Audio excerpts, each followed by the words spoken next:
Assalamualaikum warahmatullahi wabarakatuh. Yang kami hormati para pembicara, Ustadz Samsul Arifin Nababan, Ustadz Insan Mokoginta, dan yang saya hormati Bapak Luga Tambunan dan Bapak Yohanes Tambubolon. Tepuk tangan untuk mereka berempat. Acara ini adalah acara debat dengan tema Who is Jesus? Siapa sesungguhnya Yesus, siapa sesungguhnya Isa? Agama Islam dan agama Kristen mengenal begitu dekat siapa sesungguhnya Yesus. Kepada Bapak Luga, monggo dipersilahkan. Siapakah Yesus? Jadi waktu Yesus berjalan di muka bumi, dia dengan berjalan dengan 12 rasulnya, banyak anggapan yang mengatakan karena di bangsa Israel itu masih banyak yang belum kenal Yesus. Ada yang berkata nabi, ada yang berkata rasul, ada yang berkata bahkan ada yang mengatakan bahwa Yesus itu nabi palsu. Di Matius 16 waktu itu Yesus bertanya kepada orang-orang yang di sekeliling dia. Dia berkata, menurut kamu siapakah anak manusia itu? Yesus ngomong seperti itu. Siapakah anak manusia itu? Lalu jawab murid-muridnya, ada yang berkata nabi, ada yang berkata Elia, Yesus katanya gitu. Terus mereka menjawab lagi, ada yang berkata Musa atau salah seorang di antara para nabi. Saudara tahu bahwa jawaban dari mereka ini sebenarnya sudah mewakili jawaban dari semua agama. Tetapi pada saat Yesus mendengarkan jawaban mereka ini, Yesus tidak mengatakan, itu benar. Apa tadi? Nabi. Itu benar nabi. Yesus tidak marah seperti itu. Dia tidak pernah mengatakan seperti itu. Dia jalan lagi. Menurut kamu siapakah anak manusia itu? Salah satu di antara para nabi. Dia lewat. Siapakah Yesus itu? Musa. Dia lewat juga. Karena jawaban ini adalah menentukan hidup yang kekal. Jawaban ini menentukan keselamatan yang kekal. Lalu Yesus bertanya kepada murid-muridnya yang 12 itu. Menurut kamu siapakah aku ini? Dan kemuliaan Tuhan turun atas Petrus. Petrus menjawab, engkau adalah Mesias anak Allah. Yesus langsung berkata begini, berbahagialah engkau Simon bin Yunus, karena bukan manusia yang mengatakan itu kepadamu, melainkan Bapa-Ku yang di sorga. Dan saat itu juga Yesus mengatakan, mulai hari ini di atas batu karang ini aku akan mendirikan jemaatku, dan alam maut tidak akan menguasainya. Jadi banyak orang yang menjawab nabi. Di dunia ini banyak nabi utusan. Orang Yesus sendiri juga mengaku utusan kok. Yesus mengatakan aku diutus oleh Bapa. Nah kalau dia diutus kok dia Tuhan? Halo. Tetapi pada saat jawaban Petrus adalah jawaban yang diterima dengan dahsyat oleh Yesus. Sampai Yesus membuat suatu perjanjian kekal. Kepadamu kuberikan kunci kerajaan sorga, dan alam maut tidak akan menguasainya. Kunci kerajaan sorga tidak diberikan kepada orang-orang yang menjawab, nabi, utusan, rasul katanya. Nah yang jadi pertanyaan begini, lalu Yesus itu kan diutus, kok dia bisa jadi Tuhan sih? Masa ada Tuhan diutus? Itu yang jadi pertanyaan manusia, betul kan? Jadi begini saudara-saudara, jadi saya debat di blog ediprayetnawordpress.com, pengunjungnya udah 150.000 dan komentator terbanyak berada di wall saya ya. Jadi saya berada di peringkat pertama. Saya tahu jawaban, saya tahu pertanyaan kalian. Saya tahu itu. Tapi kalau kita buka di Ibrani 1 ayat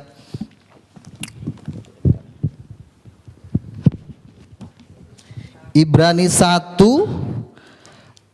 ayat yang kedua, saya bacakan dari sini.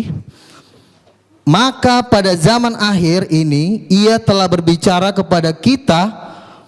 Oh, ayat 1 sampai 2 ya, saya baca dari. Setelah pada zaman dahulu berulang kali dan dalam berbagai cara berbicara kepada nenek moyang kita dengan perantara nabi-nabi. Jadi dari dulu Tuhan sudah berbicara kepada manusia itu melalui perantara nabi-nabi. Terus maka pada zaman akhir, berarti ada season kedua nih, habis zaman nabi-nabi baru ada season yang terakhir ya. Maka pada zaman akhir ia telah berbicara kepada kita dengan perantaraan anaknya yang telah ia tetapkan sebagai yang berhak menerima segala yang ada. Jadi Tuhan, Rasul Paulus menjelaskan bahwa dari dulu Tuhan menceritakan tentang dirinya melalui nabi-nabi, tetapi pada perjanjian baru Tuhan berbicara melalui anaknya. Saudara, kalau di dalam kerajaan sorga itu nabi-nabi itu disebut hamba-hamba Tuhan. Tetapi anak Allah itu bukan hamba. Saya adalah anak, saya punya pembantu. Derajat saya sebagai anak dengan pembantu itu beda, karena anak itu darah bapak saya.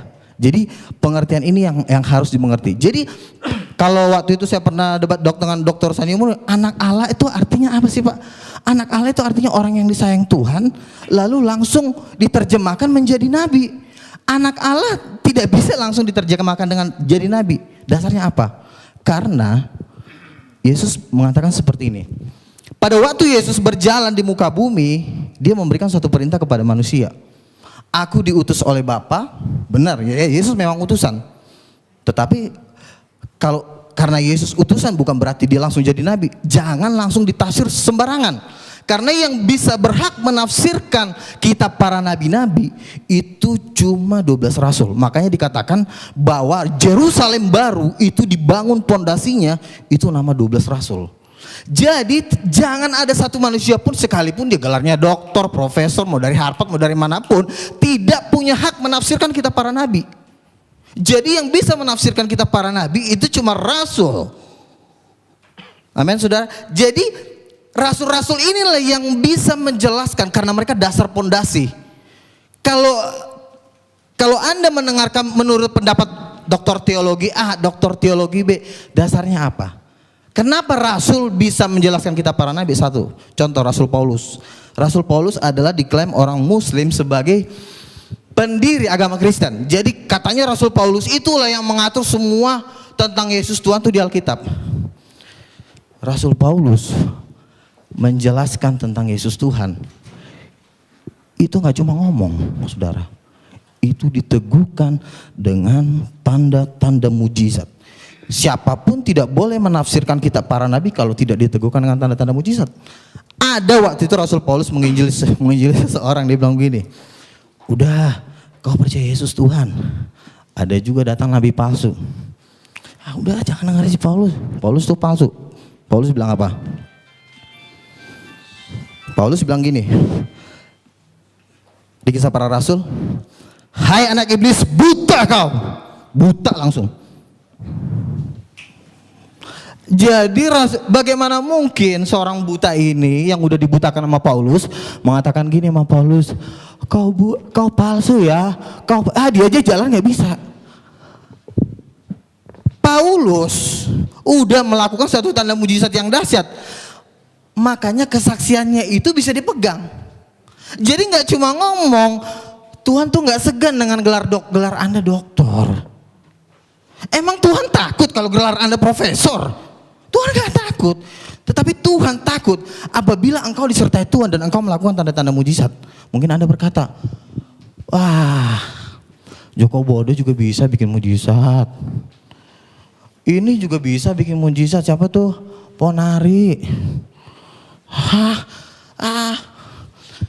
Saya mau katakan satu hal ya. Tuhan Yesus sudah tahu kalau nanti omongan-omongan seperti itu akan ada di dunia, dia udah tahu banget. Makanya Yesus memberikan standar mujizat, ya. Dia berikan standar. Waktu itu Yohanes Pembaptis bertanya, apakah engkau Mesias? Apakah engkau yang akan datang itu? Yesus memberikan standar mujizat kepada murid-murid Yohanes yang diutus ke dia. Dia bilang begini, katakan kepada Yohanes, orang buta melihat, orang lumpuh berjalan, orang mati dibangkitkan, dan kepada orang miskin diberikan tanda-tanda mujizat. Jadi mujizat ini menjadi standar kemuliaan Tuhan. Jadi pertanyaan gini, Joko Bodo juga bisa bikin mujizat. Kalau memang Joko Bodo bisa bikin mujizat, coba bikin aja kayak gitu. Saya nggak pernah dengar mujizat-mujizat seperti yang dikatakan di Matius 9 ayat 8. Bangkitkanlah orang mati, usirlah setan, tahirkan orang kusta, celikkan mata orang buta. Dan ayat ini cuma ada di Alkitab, saudara. Maaf nih saudara, ayat seperti itu tidak ada di Al-Quran. Jadi mujizat, makanya Tuhan mengatakan,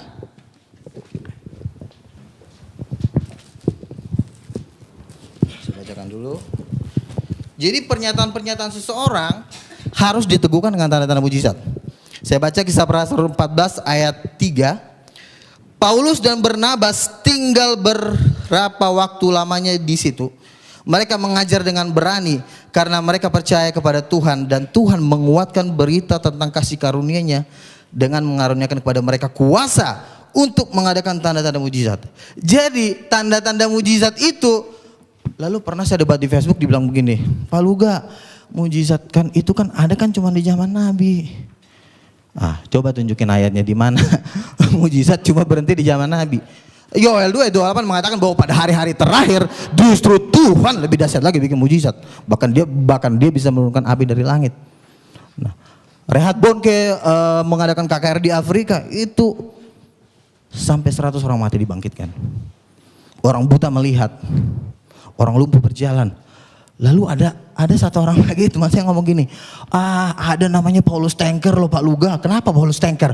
Dia itu mantan pendeta. Oh gitu, terus apa? Dia temannya Gilbert Umenong, terus kenapa? Katanya orang yang buta itu dibayar, habis dibayar disuruh maju ke depan, pas buta melihat, wih orang jadi histeris, jadi itu dibayar katanya. Oh gitu, dibayar. Jadi siapa tadi namanya? Paulus Tanker. Oke. Kan firman Tuhan berkata 2-3 orang saksi sah. Kalau memang itu dibayar, akan juga banyak cerita-cerita seperti Paulus Tanker di Nigeria, di Afrika, dan banyak terjadi pembayaran. Jadi tidak bisa satu orang kesaksian dijadikan menjadi satu landasan.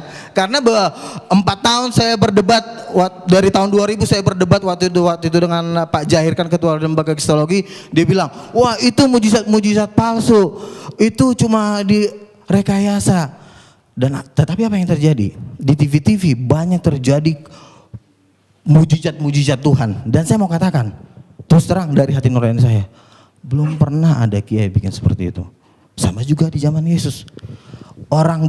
Di zaman Yesus itu banyak juga tukang-tukang sihir, tukang-tukang santet, tukang-tukang apa. Tetapi pada saat Yesus melakukan mujizat yang luar biasa, bangsa Israel mengatakan seperti ini, yang seperti ini belum pernah kita lihat di Israel. Jadi mujizat setan dengan mujizat Tuhan itu levelnya jauh. Kalau cuma batuk atau mungkin disayat terus hilang, itu kalau dijual nggak laku menurut saya. Tapi kalau orang buta melihat, orang lumpuh berjalan, orang mati dibangkitkan, dan mujizat-mujizat itulah yang meneguhkan kesaksian para rasul-rasul. Jadi Paulus ditentang di seluruh dunia. Siapa yang nentang? Pakar-pakar teologi ya, dokter-dokter. Coba lihat kehidupan mereka yang menentang Paulus. Siapa mereka? Mereka juga nggak jelas gitu loh. Kecuali mereka membuat tanda-tanda mujizat yang lebih dari Paulus. Dia membuat mujizat-mujizat yang 2 kali lipat lebih hebat dari Paulus, baru boleh dia ngomong. Tapi kalau cuma Paulus palsu, dasarnya apa? Itu ayatnya. Paulus sendiri mengatakan, oleh dustaku semua ini. Terus Paulus palsu apa? Paulus waktu nyanyi itu terjadi gempa bumi, dan orang yang dipenjara itu sampai mau bunuh diri. Itu terjadi gempa bumi. Mungkin orang mengatakan, itu kan karangannya Paulus, bukan karangan Paulus. Kenapa? Karena sampai hari ini mujizat itu masih sampai hari ini tetap terjadi. Nah, jadi artinya kalau saudara Paulus Tanker mengatakan bahwa itu mujizat palsu, Tuhan kan bilang kita harus cerdik. Kita harus juga mengumpulkan saksi-saksi, bukan cuma Paulus Tanker. Kumpulin dulu dia 100 orang yang mempunyai kesaksian kayak Paulus Tanker, ada enggak? Ini kan cuma satu doang yang baru saya dengar. Jadi artinya kesaksian-kesaksian seperti ini tidak bisa dijadikan jadi dasar untuk melawan rasul-rasul. Kalau engkau berani mengatakan mujizat-mujizat yang dilakukan oleh Paulus itu bukan dari Tuhan, lalu kau bisa bikin apa emang? Engkau udah bisa bikin mujizat seperti Paulus? Kan yang saya lihat dengan mata saya, ya juga nggak bisa bikin apa-apa juga gitu loh. Kecuali ada mujizat yang lebih ngeri dari Paulus, boleh deh Paulus ditantang gitu loh. Itu satu. Terus itu tentang mujizat. Dan ini satu perintah Yesus, saudara, yang menurut saya orang Islam satu step mereka tidak mengerti. Padahal dalam hati saya, kalau saja mereka mengerti di sini, mereka pasti tahu bahwa Yesus adalah Tuhan. Contoh begini.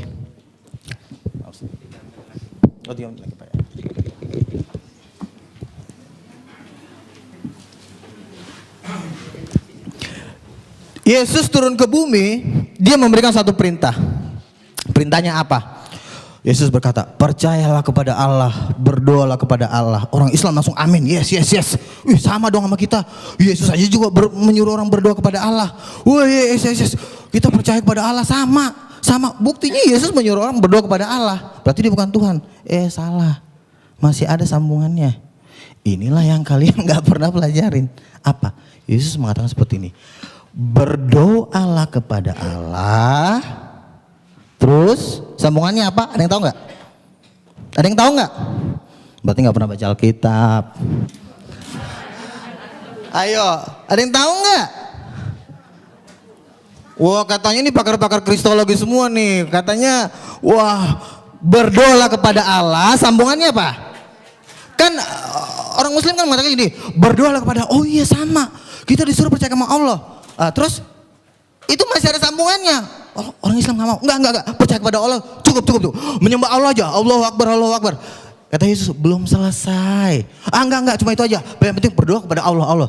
Belum selesai kata Yesus. Dan apa yang terjadi di hari penghakiman? Yesus memisahkan antara domba dan kambing. Yesus akan mengatakan seperti ini karena Yesus mengatakan berdoalah kepada Allah. Sambungannya adalah dalam namaku. Jadi begini, oke. Sembah Allah, Allahu Akbar. Terus kata Yesus, harus pakai dalam namaku. Loh, kenapa harus pakai dalam namaku? Emang Yesus siapa? Ya kan? Yang menjadi pertanyaan adalah, emang Yesus siapa? Kenapa harus pakai nama dia? Loh, harus dalam nama Allah. Harusnya nama Allah dong. Sekarang saya tanya sama ibu, nama Allah siapa? Allah. Nama Allah katanya Allah. Salah. Yesus tidak pernah menulis di Alkitab, wahai kamu manusia di muka bumi. Ya Tuhan Yesus. Nama Allah, nama Bapakku adalah Allah. Mana ayatnya? Dalam Al-Quran ada. Ya. Jadi begini, makanya kita harus tahu perjanjian lama. Waktu Musa diutus oleh Tuhan. Habis. Oke, itu aja. Oke. Tetap semangat, jangan takut. Oke. Baik, tepuk tangan untuk Pak Luka Tambunan. Masih semangat Bapak Ibu? Bapak Yohanes Tampu Bolon, kepada beliau yang terhormat dipersilahkan. Saya juga termasuk orang, artinya orang beragama tapi tidak bertobat. Tapi puji Tuhan, saya ditangkap Tuhan terakhir ini tahun 90-an. Saya makin mengenal Tuhan, saya punya karunia. Walaupun sudah ditegur oleh Tuhan, sudah dikasih firman oleh nabi-nabinya juga lemah semua. Jadi para nabi pun tidak sanggup membimbing manusia itu. Itulah sebabnya sebenarnya Tuhan akhirnya berbelas kasihan. Makanya Tuhan itu Tuhan yang pemurah, yang kasih. Tuhan akhirnya di Yohanes 20 ya. Saya catat di sini.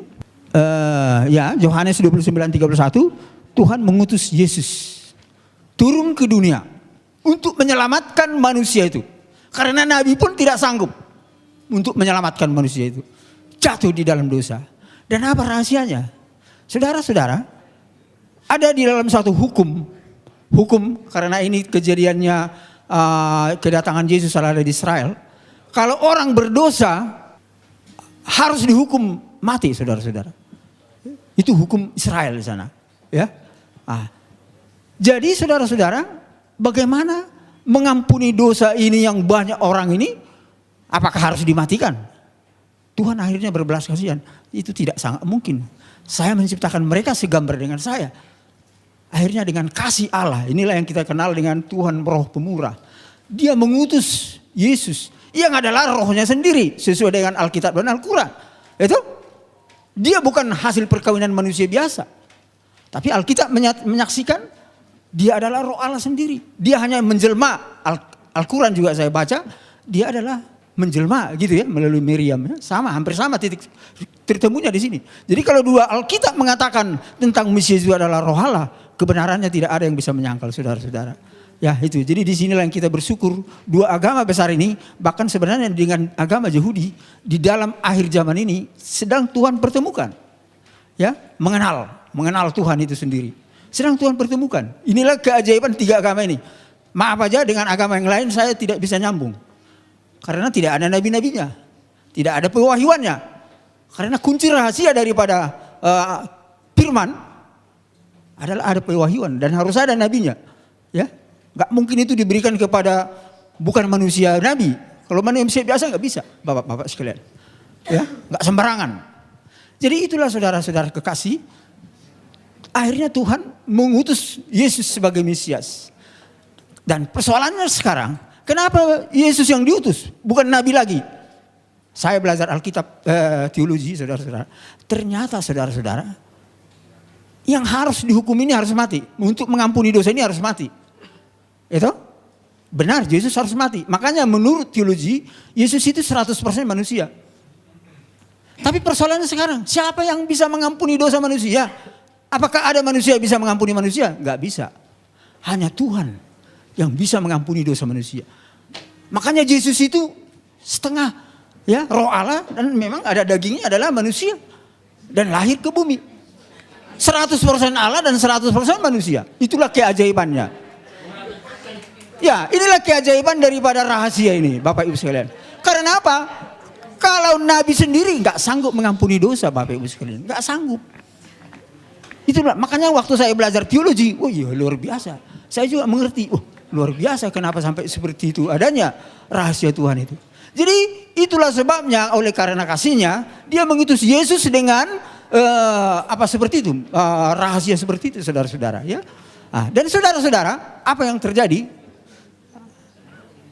ketika Yesus benar-benar disalib, ya, oleh Raja Herodes itu, Raja Herodes menyalib dia.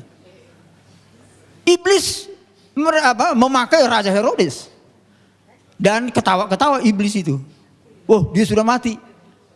Tapi jangan salah, Bapak Ibu, Alkitab ini mengatakan semua ada di firman ini, tapi saya nggak sempat baca ini karena sangat cepat. Ada tertulis di sini, saya singkat aja poinnya.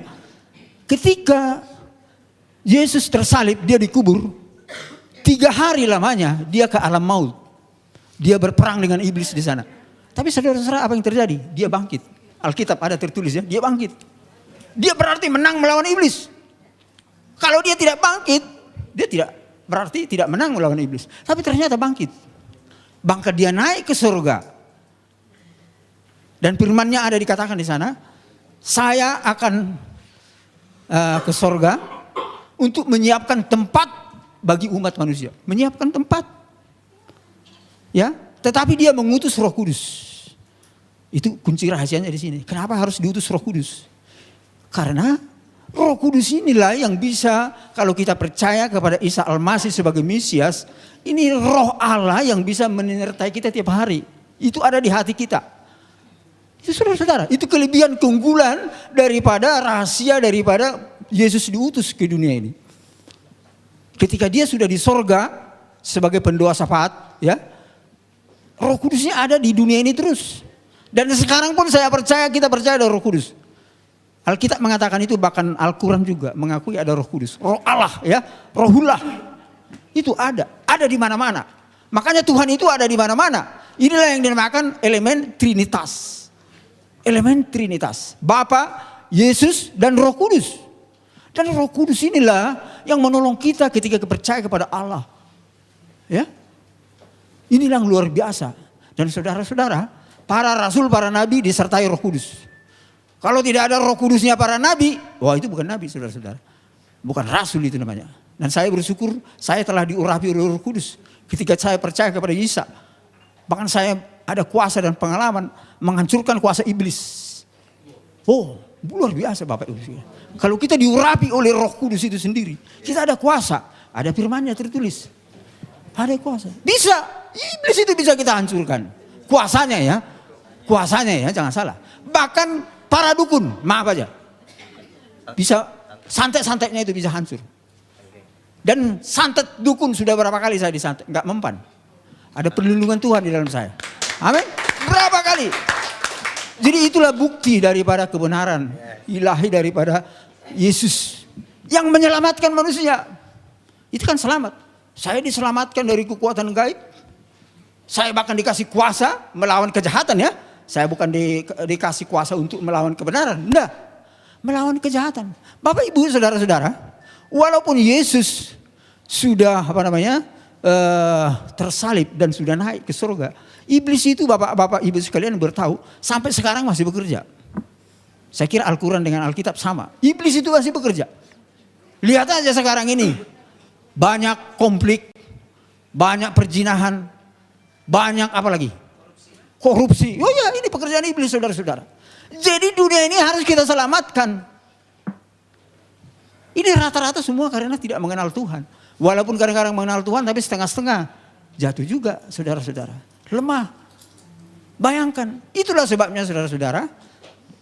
Kita harus penuh Roh Kudus sebenarnya. Itu rahasia daripada firman Tuhan. Ya, kita penuh Roh Kudus. Dekat dengan Tuhan. Selalu berdoa. Ya, karakter kita harus bagus. Karakter saudara-saudara. Kalau karakter kita seperti iblis. Berantem. Teror. Wah itu seperti iblis. Maaf aja. Sifat iblis itu namanya. Bukan karakter Allah. Karakter Allah pendamai, kasih, mengampuni, memberi. Itu saudara-saudara. Tapi banyak faktor itu ada di saudara kita, ya, saudara kita Islam ya. Roh itu ada. Walaupun kadang-kadang ada roh yang lain-lain yang mungkin yang tersesat sebagian ya. Saya tahu itu. Enggak semua saya tahu bahwa tersesat. Tapi sebagian lainnya juga banyak yang tersesat. Yang lainnya banyak sudah baik ya. Saya bersyukur ya, karena sudah banyak karakternya yang seperti karakter Allah. Bukan seperti membenci terus, menghakimi terus, menteror terus. Wah itu sifat-sifat iblis Bapak Ibu sekalian. Orang Kristen hampir nggak ada seperti itu. Karena ada Roh Kudus di dalam hati kita. Itu kelebihan dan keunggulan kita. Tapi lebih daripada itu ketika kita di dalam Roh Kudus, kecerdasan orang Kristen itu luar biasa. Karena roh itu menghidupkan, sehat jasmani, cerdas. Makanya penemu hadiah Nobel rata-rata orang Kristen, rata-rata. Amin. Ini bukan saya menambah, ini fakta. Walaupun saya nggak tahu ada satu muncul sekarang orang dari Ismail ya, 112 ya. Tapi kebanyakan itu orang-orang pengikut Isa Al-Masih saudara-saudara. Dan itulah namanya Yesus itu roh yang menolong dan menyelamatkan. Bahkan memberi kehidupan. Sampai dia cerdas menguasai teknologi sehingga manusia ini bisa hidup. Coba aja nggak ada ilmu pengetahuan. Coba ada nggak ada teknologi. Bagaimana mau hidup manusia ini? Kelaparan semua. Kelaparan semua. Bahkan saudara-saudara, saya ini namanya Yohanes. Bapak itu nama ini ajaib. Bernama Yohanes yang pertama adalah saksi kepada Yesus sebagai Mesias. Kedatangan yang pertama. Saya ini saudara-saudara dengan karunia daripada Tuhan nubuatan. Saya ini bermimpi, penglihatan, firman rema, mujizat dan pendengaran saudara-saudara. Ya, saya ini sudah kelas hamba Tuhan yang istimewa di hadapan Tuhan dan bisa menyingkapkan banyak rahasia. Bahkan tugas saya bernama Yohanes adalah menyaksikan Yesus yang datang sebagai hakim dan raja. Ini tugas saya saudara-saudara. Hakim yang lurus ada di Alkitab dan di Al-Quran. Itu harus datang. Itulah titik temu dan konsistensi daripada rencana Allah menyelamatkan dunia ini. Dia sebagai Mesias dan tapi dia harus datang sebagai hakim raja. Karena Bapak Ibu sekalian sampai sekarang ini masih banyak yang menolak Isa Al-Masih, Yesus sebagai jalan yang lurus. Makanya terjadi gempa dan banjir. Itu ada di Alkitab. Nggak tahu, maaf aja saya nggak tahu, nggak pernah di Al-Quran kalau ada puji Tuhan. Itu ada titik temunya, puji Tuhan. Tapi di Alkitab ada. Yesus yang datang sebagai hakim raja itu melalui gempa, api lumpur dan sebagainya. Puji Tuhan, ada titik temunya ya. Ini kebenaran. Dan ini sudah terjadi di Indonesia. Aceh. Apalagi? Jogja, api lumpur dan sebagainya. Dan itulah maksud Tuhan untuk menyelamatkan. Karena apa? Kalau kita lihat dunia ini termasuk Indonesia. Tidak hanya Indonesia ya, dunia. Sedang krisis namanya multidimensi. Saya orang ekonom, makanya Tuhan panggil saya sebagai orang ekonom. Ini yang saya tulis di buku saya ini. Bagaimana rahasia menyelesaikan krisis multidimensi. Saya menemukan teori ekonomi yang baru, saudara-saudara. Saya menemukan teologi yang baru. Ya, ini yang saya ceritakan ini secara singkat. Akibat daripada rahasia itu dibuka Tuhan kepada saya. Sehingga dunia ini, Indonesia ini menjadi baru. Karena apa saudara-saudara? Kerajaan Allah yang Tuhan mau bangun sekarang ini bukan langsung ke sorga. Ini adalah zaman akhir zaman, 1000 tahun damai. Itu sesuai dengan Wahyu 20. Yesus yang memerintah sebagai hakim raja. Karena dia yang pernah datang ke dunia ini, dia akan kembali ke dunia ini menjadi raja di dunia ini. Raja yang memulihkan dunia ini. Loh ini saudara-saudara, jangan istilahnya salah mengerti. Kalau bukan Tuhan yang memulihkan dunia ini, siapa yang sanggup? Nabi pun tidak sanggup dalam sejarahnya. Hanya Tuhan. Roh Allah itu sendiri bekerja melalui orang-orang yang baik dan benar. Sehingga antara lain moral etika daripada pemimpin ekonomi politik termasuk pemimpin agama ini harus benar. Dan disitulah roh Allah itu bekerja. Kalau berdosa terus hubungan kita dengan Tuhan putus. Ya, bahkan dihakimi kita. Kalau kita berdosa terus walaupun kita sudah beragama namanya. Itu? Tapi berdosa terus. Inilah rencana Tuhan saudara-saudara sebagai hakim raja. Makanya saya pernah bertanya kepada Tuhan, kenapa Tuhan Yesus datang sebagai Mesias, kemudian datang sebagai hakim raja. Saudara-saudara sekalian, penelitian saya di dalam alam roh dan Alkitab, Yesus datang sebagai Mesias itu dia lebih menekankan kepada roh kemurahan, kasih. Ya, bahkan dia sampai mau tersalib untuk menyelamatkan manusia itu. Tetapi saudara-saudara, Alkitab mengatakan kalau Yesus datang sebagai hakim raja, dia akan mencurahkan sifat Allah yang perkasa. Bukan yang pemurah, yang perkasa. Tapi tidak meninggalkan yang pemurah. Ini aspek nubuatan ya, teologi. Yang perkasa artinya tegas. Yang jahat harus dihukum. Yang fasik harus ditegur. Bertobat. Begitu saudara-saudara. Sampai terjadi gempa banjir itu semua adalah teguran. Bagi orang-orang yang gak percaya Tuhan itu saudara-saudara. Sampai dia semua agama percaya bahwa hakim yang adil itu, jalan yang lurus itu menyatakan dirinya. Kiranya Tuhan memberkati kita semua.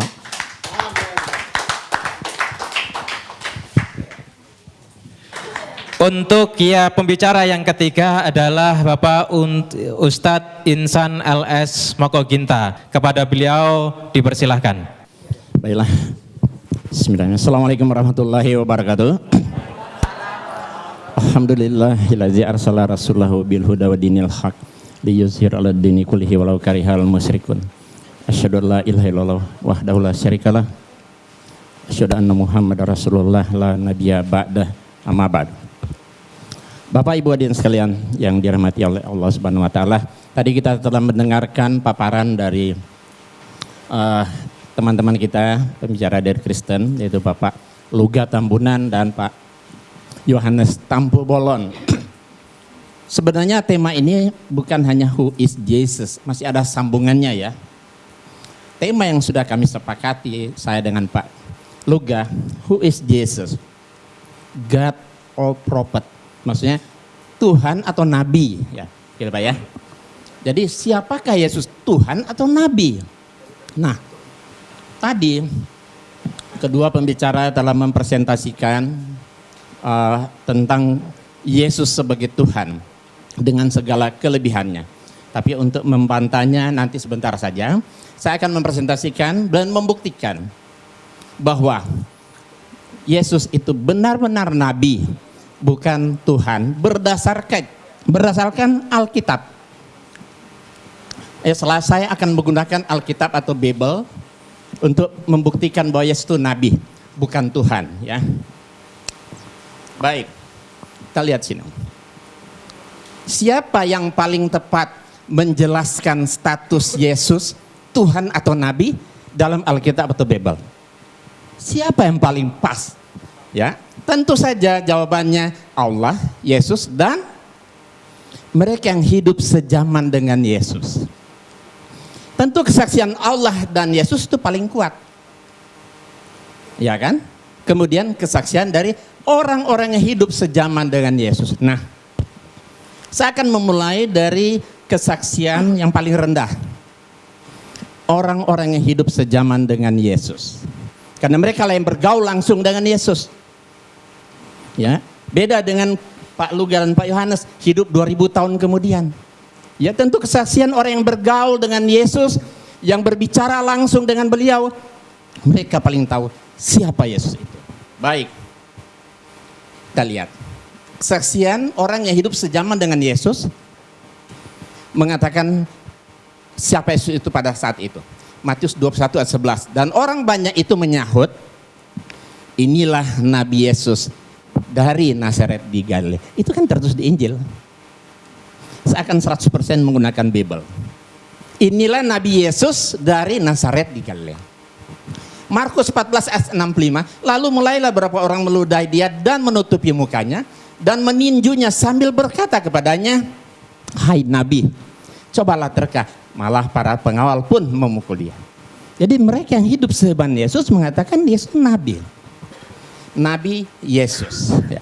Tapi orang Kristen tidak mau mengatakan Nabi Yesus. Kalau Nabi Isa. Nabi Isa.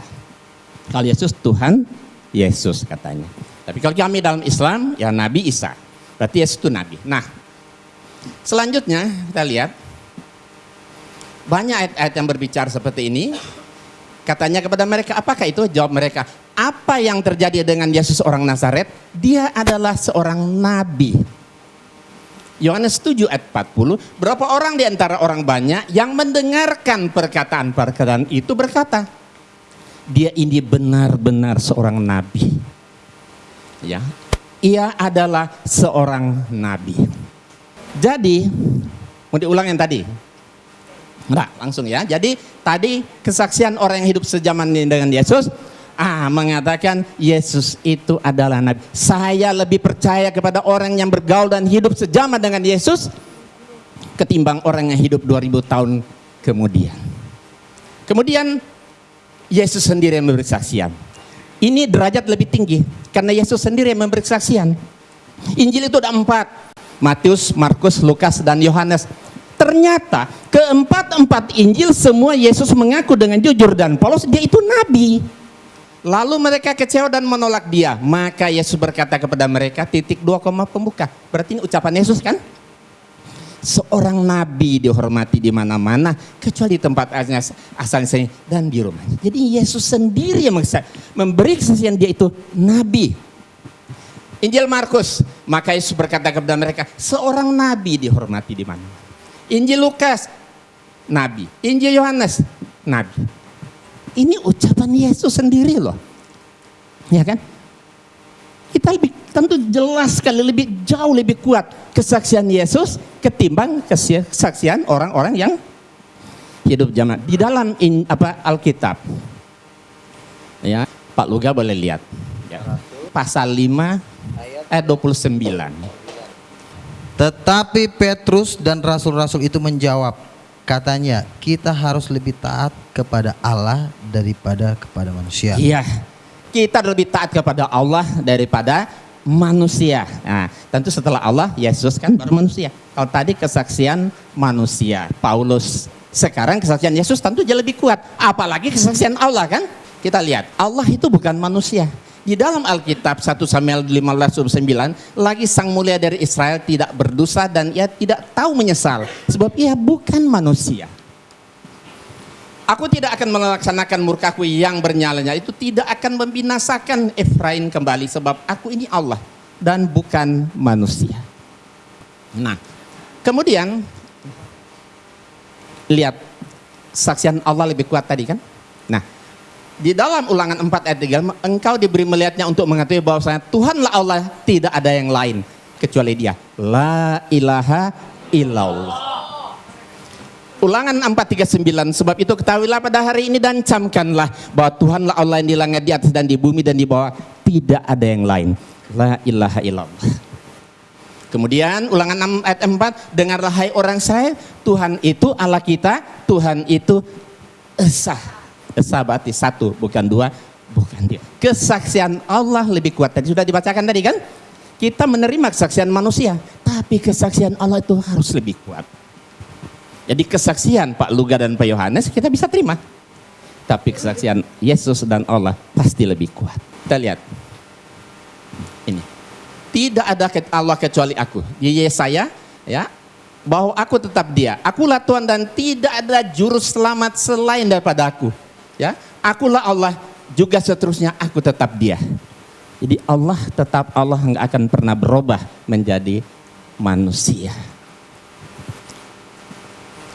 Kemudian kita lihat banyak, akulah Tuhan dan tidak ada yang lain. Tidak ada yang lain di luar aku. Akulah Tuhan dan tidak ada yang lain. Akulah Tuhan dan tidak ada yang lain. Ya, akulah Tuhan yang terdahulu dan akulah yang terkemudian. Tidak ada yang lain selain daripada aku. La ilaha illallah. Inilah sebenarnya ajaran tauhid yang ada dalam Alkitab, tapi sayang saudara-saudara kita tidak mengamalkan. Kalau mereka amalkan, beda mereka dengan kita tipis sekali. Ya, yang jadi jurang pemisah Islam dan Kristen yaitu karena mereka menuhankan Yesus. Inilah sebenarnya, makanya inilah yang jadi debat kita hari ini. Ya, kita akan lihat mana sebenarnya sih yang benar. Yesus itu sebenarnya Tuhan atau Nabi. Oke, biarlah Yesus sendiri yang memberi kesaksian. Ya, sebab aku berkata-kata bukan dari diriku sendiri, tapi Bapa yang mengutus aku. Berarti Dia utusan. Utusan kan Nabi kan?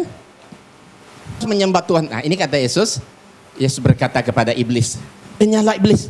Ketika iblis menggoda Yesus, ya, di atas satu gunung yang tinggi, iblis berkata kepada Yesus, "Semua kerajaan dunia ini akan aku berikan kepadamu asal engkau sujud menyembah aku," kata iblis. Terus Yesus marah, diusir iblis itu. "Nyala iblis, sebab ada tertulis, engkau harus menyembah Allah Tuhanmu dan hanya kepada Dia saja engkau berbakti." Jadi menyembah itu hanya kepada Allah yang disembah oleh Dia. Yesus tidak mengatakan, "Nyala iblis, sebab ada tertulis, engkau harus menyembah aku karena aku ini Tuhan atau Allah." Engkau harus menyembah kepada Tuhan Allahmu dan hanya kepada Dia. Jadi menyembah itu hanya kepada Allah yang disembah oleh Dia. Yesus tidak mengatakan, "Nyala iblis, sebab pada tertulis, engkau harus menyembah aku karena aku ini Tuhan atau Allah." Engkau harus menyembah kepada Tuhan Allahmu dan hanya kepada Dia. Nah, ini ketika Yesus berdiskusi dengan orang Saduki, ahli Taurat, seorang ahli Taurat yang mendengar Yesus dan orang-orang Saduki sedang bersoal jawab, dan Yesus memberi jawab yang tepat dan datang kepadanya bertanya.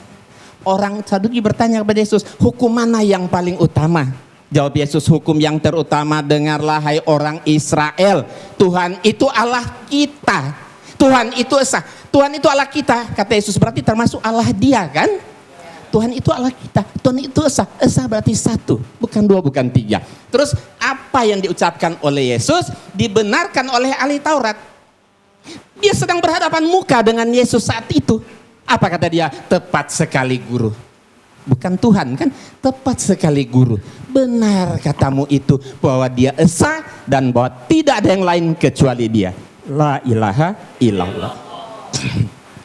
Jadi kesaksian ahli Taurat ini lebih dapat dibenarkan karena dia berhadapan langsung, sedang berdiskusi langsung dengan Yesus, ketimbang pendeta atau orang-orang hidup di zaman saat ini. Kemudian, inilah hidup yang kekal itu, bahwa mereka mengenal Engkau satu-satunya Allah yang benar dan mengenal Yesus Kristus yang telah Engkau utus. Jadi inilah sebenarnya syahadatain bagi umat Kristiani yang diajarkan oleh Yesus. Dua pengakuan syahadat. Pertama mengatakan Allah satu-satunya dan Yesus hanya utusan. Asyhadu alla ilaha illallah wa asyhadu anna Isa Rasulullah. Kata Yesus, iya, inilah hidup yang kekal, itu bahwa mereka mengenal Engkau, Allah, maksudnya satu-satunya Allah yang benar, dan mengenal Yesus Kristus yang telah Engkau utus. Berarti dia hanya seorang utusan. Utusan berarti nabi. Dan segala firman yang Engkau sampaikan kepadaku telah Kusampaikan kepada mereka, dan mereka menerima, sebab mereka benar-benar tahu bahwa Aku datang daripadamu, dan mereka percaya bahwa Engkaulah yang telah mengutus Aku. Jelas sekali Yesus mengaku dengan jujuran, Paulus, Engkau yang mengutus Aku. Berarti dia hanya seorang utusan, nabi, bukan Tuhan. Dan jikalau Aku menghakimi, maka penghakimanku itu benar, sebab Aku tidak seorang diri, tapi Aku bersama Dia yang mengutus Aku. Allah yang mengutus. Berarti Yesus seorang utusan, seorang nabi Allah, bukan Tuhan. Banyak sekali. Nah, ini menarik. Saya terjemahkan ke dalam berbagai bahasa. Ada bahasa Jawa, ada bahasa Sunda, ada bahasa Batak, ada bahasa Padang. Ini ucapan Yesus ya. Ini Yesus sendiri berkata, Aku tidak dapat berbuat apa-apa dari diriku sendiri. Aku menghakimi sesuai dengan yang apa aku dengar. Dan penghakimanku adil.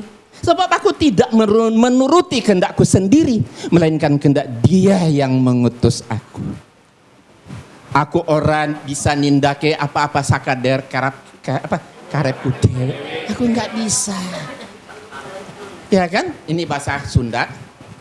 Ya. Jadi kalau Yesus itu Tuhan, tidak mungkin masa ada Tuhan nggak bisa berbuat apa-apa. Masa ada Tuhan yang nggak bisa menuruti kehendaknya sendiri. Kenapa dia nggak bisa? Karena dia bukan Tuhan, dia cuma nabi. Dia hanya seorang utusan Tuhan. Wajar. Ya kan? Nah, nih bahasa Toba. Nah ini barangkali orang Batak, pembicara kita di 3 depan ini Batak. Nah mungkin bisa dilihat ini. Ya, Batak Toba. Artinya sama seperti tadi. Ini ada orang Padang, Ambo indak dape, doh mampa buat. Aku nggak bisa berbuat apa-apa. Ya enggak mungkin ada Tuhan yang nggak bisa berbuat apa-apa dong. Ya kalau menempatkan Yesus jadi Tuhan jadi lemah ini kan. Kenapa Yesus nggak bisa? Karena dia bukan Tuhan, dia hanya seorang nabi, utusan Allah, Rasulullah. Nah baik, kita lihat ini ya. Sudah kita perhatikan artinya tadi. Nah sekarang kita lihat. Setiap yang tidak bisa berbuat apa-apa atas dirinya sendiri pasti bukan Tuhan. Yesus tidak bisa berbuat apa-apa atas dirinya sendiri, berarti Yesus bukan Tuhan. Setiap yang tidak bisa menuruti kehendaknya sendiri berarti pasti bukan Tuhan. Yesus tidak bisa menuruti kehendaknya sendiri, berarti Yesus bukan Tuhan. Setiap yang mengaku diutus oleh Tuhan, pasti bukan Tuhan. Yesus mengaku diutus oleh Tuhan, berarti Yesus bukan Tuhan. Mudah kan? Nah, jadi kesimpulannya, Yesus bukan Tuhan, tapi dia seorang nabi.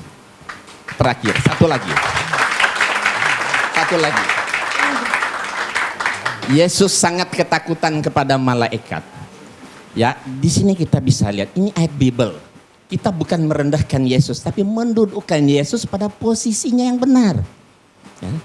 Kalau Yesus itu Tuhan, masa ada Tuhan takut sama malaikat? Tentu nggak wajar kan? Tapi kalau dia nabi, wajar. Maka seorang malaikat dari langit menampakkan diri kepada Yesus. Ya, untuk memberi kekuatan kepadanya. Ya, Yesus sangat ketakutan dan semakin bersungguh-sungguh berdoa. Peluhnya bagaikan keringat darah yang bertetesan ke tanah. Perhatikan, Yesus ketakutan kepada malaikat. Nah, kita lihat di sini Injil bahasa Sunda dan Jawa. Ya silakan baca yang orang Jawa sama orang Sunda. Injil bahasa Batak. Ini bahasa Padang. Ada nggak orang Padang sini? Ada. Oke, kita lihat.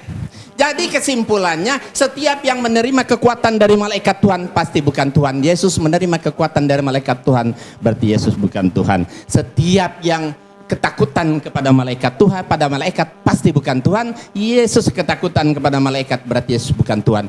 Setiap yang bersungguh-sungguh berdoa kepada Allah, pada Tuhan pasti bukan Tuhan. Yesus bersungguh-sungguh berdoa kepada Tuhan, berarti Yesus bukan Tuhan. Setiap yang mengeluarkan seperti keringat darah saking takutnya kepada malaikat, pasti bukan Tuhan. Yesus mengeluarkan seperti keringat darah saking takutnya kepada Tuhan, berarti Yesus bukan Tuhan. Nah, kalau Yesus banyak mukjizat seperti yang disampaikan oleh Pak Luga tadi, mukjizatnya hebat, bisa menyembuhkan orang sakit, membangkitkan orang mati dan sebagainya. Itu namanya mukjizat kan? Itu karena biiznillah, karena atas izin Allah. Jadi bukan Yesus yang hebat itu Allah. Karena doa Yesus dikabulkan, terjadilah. Iya, karena diizinkan oleh Allah, maka mujizat itu jadi. Makanya Yesus banyak sekali ayat-ayat. Kalau mau lihat waktunya sebentar, saya akan perlihatkan kumpulan Yesus berdoa. Banyak sekali ayat dalam Alkitab Yesus berdoa kepada Tuhan. Kalau Yesus itu Tuhan, kenapa Tuhan masih berdoa? Berdoa kepada Tuhan yang mana lagi? Nah, karena doanya dikabulkan, terjadilah mukjizat itu untuk membuktikan bahwa dia itu betul-betul seorang nabi. Ya kan, supaya Bani Israel yakin dan percaya bahwa Nabi Isa adalah seorang nabi. Ya, saya rasa nanti dilanjutkan ya. Terima kasih kepada Bapak Insan LS Moko Ginta. Sekali lagi tepuk tangan biar tambah semangat. Baik, untuk pembicara kita terakhir yang keempat adalah Ustadz Samsul Arifin Nababan. Ini pembicara Batak yang ketiga. Kepada beliau 20 menit dipersilahkan. Assalamualaikum warahmatullahi wabarakatuh. Selamat sore kepada saudara-saudara kami dari umat Kristiani. Alhamdulillah. Wassalatu wassalamu ala rasulillah wa ala alihi wa sahbihi wa mawalah, amma ba'd. Yang kita hormati saudara kita, pembicara dari umat Kristiani, Bapak Pendeta Luga Tambunan, dan juga Bapak Pendeta Johannes Tampu Bolon. Juga yang kita hormati pembicara dari pihak Muslim, Ustadz Haji Insan LS Moko Ginta. Bapak-bapak, ibu-ibu, para hadirin dan pendengar yang saya muliakan. Pertama sekali, saya secara pribadi sangat mengapresiasi acara dialog yang semacam ini, yang menurut hemat saya kegiatan dialog ini sudah lama sekali tidak pernah dibudayakan oleh masyarakat kita, dialog lintas agama. Dan mudah-mudahan kita yang menghidupkan kembali tradisi ini untuk kemudian diikuti oleh generasi kita yang lain. Al-Quran sendiri memang memerintahkan kepada umat Islam untuk senantiasa membudayakan dialog. Dan dialog itu salah satu perintah Allah dan juga salah satu metode, salah satu cara untuk menyampaikan misi-misi kita. Al-Quran sendiri yang berjumlah 6.236 ayat kurang lebih, hampir sepertiga berbicara tentang dialog. Apakah itu dialog Allah dengan malaikat, dialog Allah dengan para nabi, dialog nabi dengan para orang tua dan anaknya, dialog Nabi dengan umatnya, itu banyak kita jumpai dalam Al-Quran. Nah, salah satu dialog yang dianjurkan dalam Al-Quran ini adalah kita berdialog dengan saudara-saudara kita yang non-muslim. Seperti yang Allah perintahkan dalam surat Al-Ankabut ayat 46. A'udzu billahi minasyaitonir rajim. Wa la tujadilu ahlal kitabi illa billati hiya ahsan. Janganlah kamu berdebat dengan orang-orang Yahudi dan Nasrani atau orang ahli kitab, terkecuali dengan cara yang terbaik, bukan baik.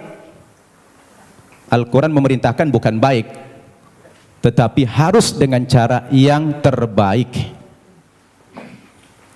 Kalau sudah terbaik ini dalam segala aspek, pilihan materinya, maudhu yang dibicarakan, susunan katanya, bahasanya, dan lain sebagainya. Karena dialog ini adalah salah satu cara kita untuk menyampaikan kebenaran. Demikian juga dalam surat An-Nahl ayat 125. Allah mengatakan, a'udzubillahi minasyaitonir rajim. Ud'u ila sabili rabbika bil hikmah wal mau'izatil hasanah wajadilhum billati hiya ahsan. Ajaklah manusia itu ke jalan Tuhanmu, kepada kebenaran, kepada Islam. Dengan cara apa kita mengajak mereka? Yang pertama kata Allah, bil hikmah, dengan penuh kebijaksanaan. Yang kedua, dengan memberikan nasihat-nasihat dan pelajaran-pelajaran yang berguna, yang bermanfaat, yang mudah dicerna. Dan yang ketiga, kepada orang yang berbeda keyakinan dengan kamu, kata Allah, wajadilhum billati hiya ahsan. Berdialog atau berdebat dengan mereka, tetapi dengan cara yang terbaik, kata Allah. Jadi dialog itu sebetulnya dalam Islam, Pak Tambunan, Pak Tampu Bolon, merupakan perintah agama yang harus dibudayakan. Bahkan Allah sendiri ketika hendak menciptakan manusia ini dialog dulu dengan malaikat. Nah, Allah itu dialog dengan malaikat. Karena cara-cara dialog itu adalah cara yang paling efektif. Oleh karena itu saya melalui mimbar ini, melalui forum ini mengingatkan kita semua, memang dialog itu tujuannya bukan mencari menang kalah. Ya, dialog itu bukan mencari kemenangan atau kekalahan. Tetapi dialog itu sebuah sarana kita untuk menyampaikan kebenaran, untuk dakwah. Itu makanya dakwah dalam pandangan agama Islam, Pak Tambunan, dakwah itu tujuannya adalah mengajak. Begitu juga Pak Tampu Bolon ceramah. Saya tadi membayangkan Bapak berdua ini mempresentasikan materinya dengan hujjah, dengan dalil-dalil yang jelas. Justru malah terbalik, yang paling banyak bicara Alkitab malah Pak Insan dari Muslim.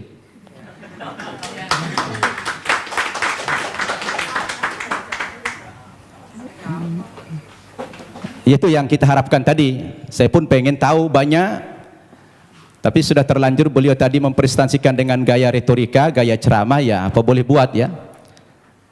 Saya tadi berharap dialog ini dengan cara-cara yang ilmiah, tidak dengan ceramah, tapi menggunakan dalil. Ada dua dalil yang bisa kita pakai.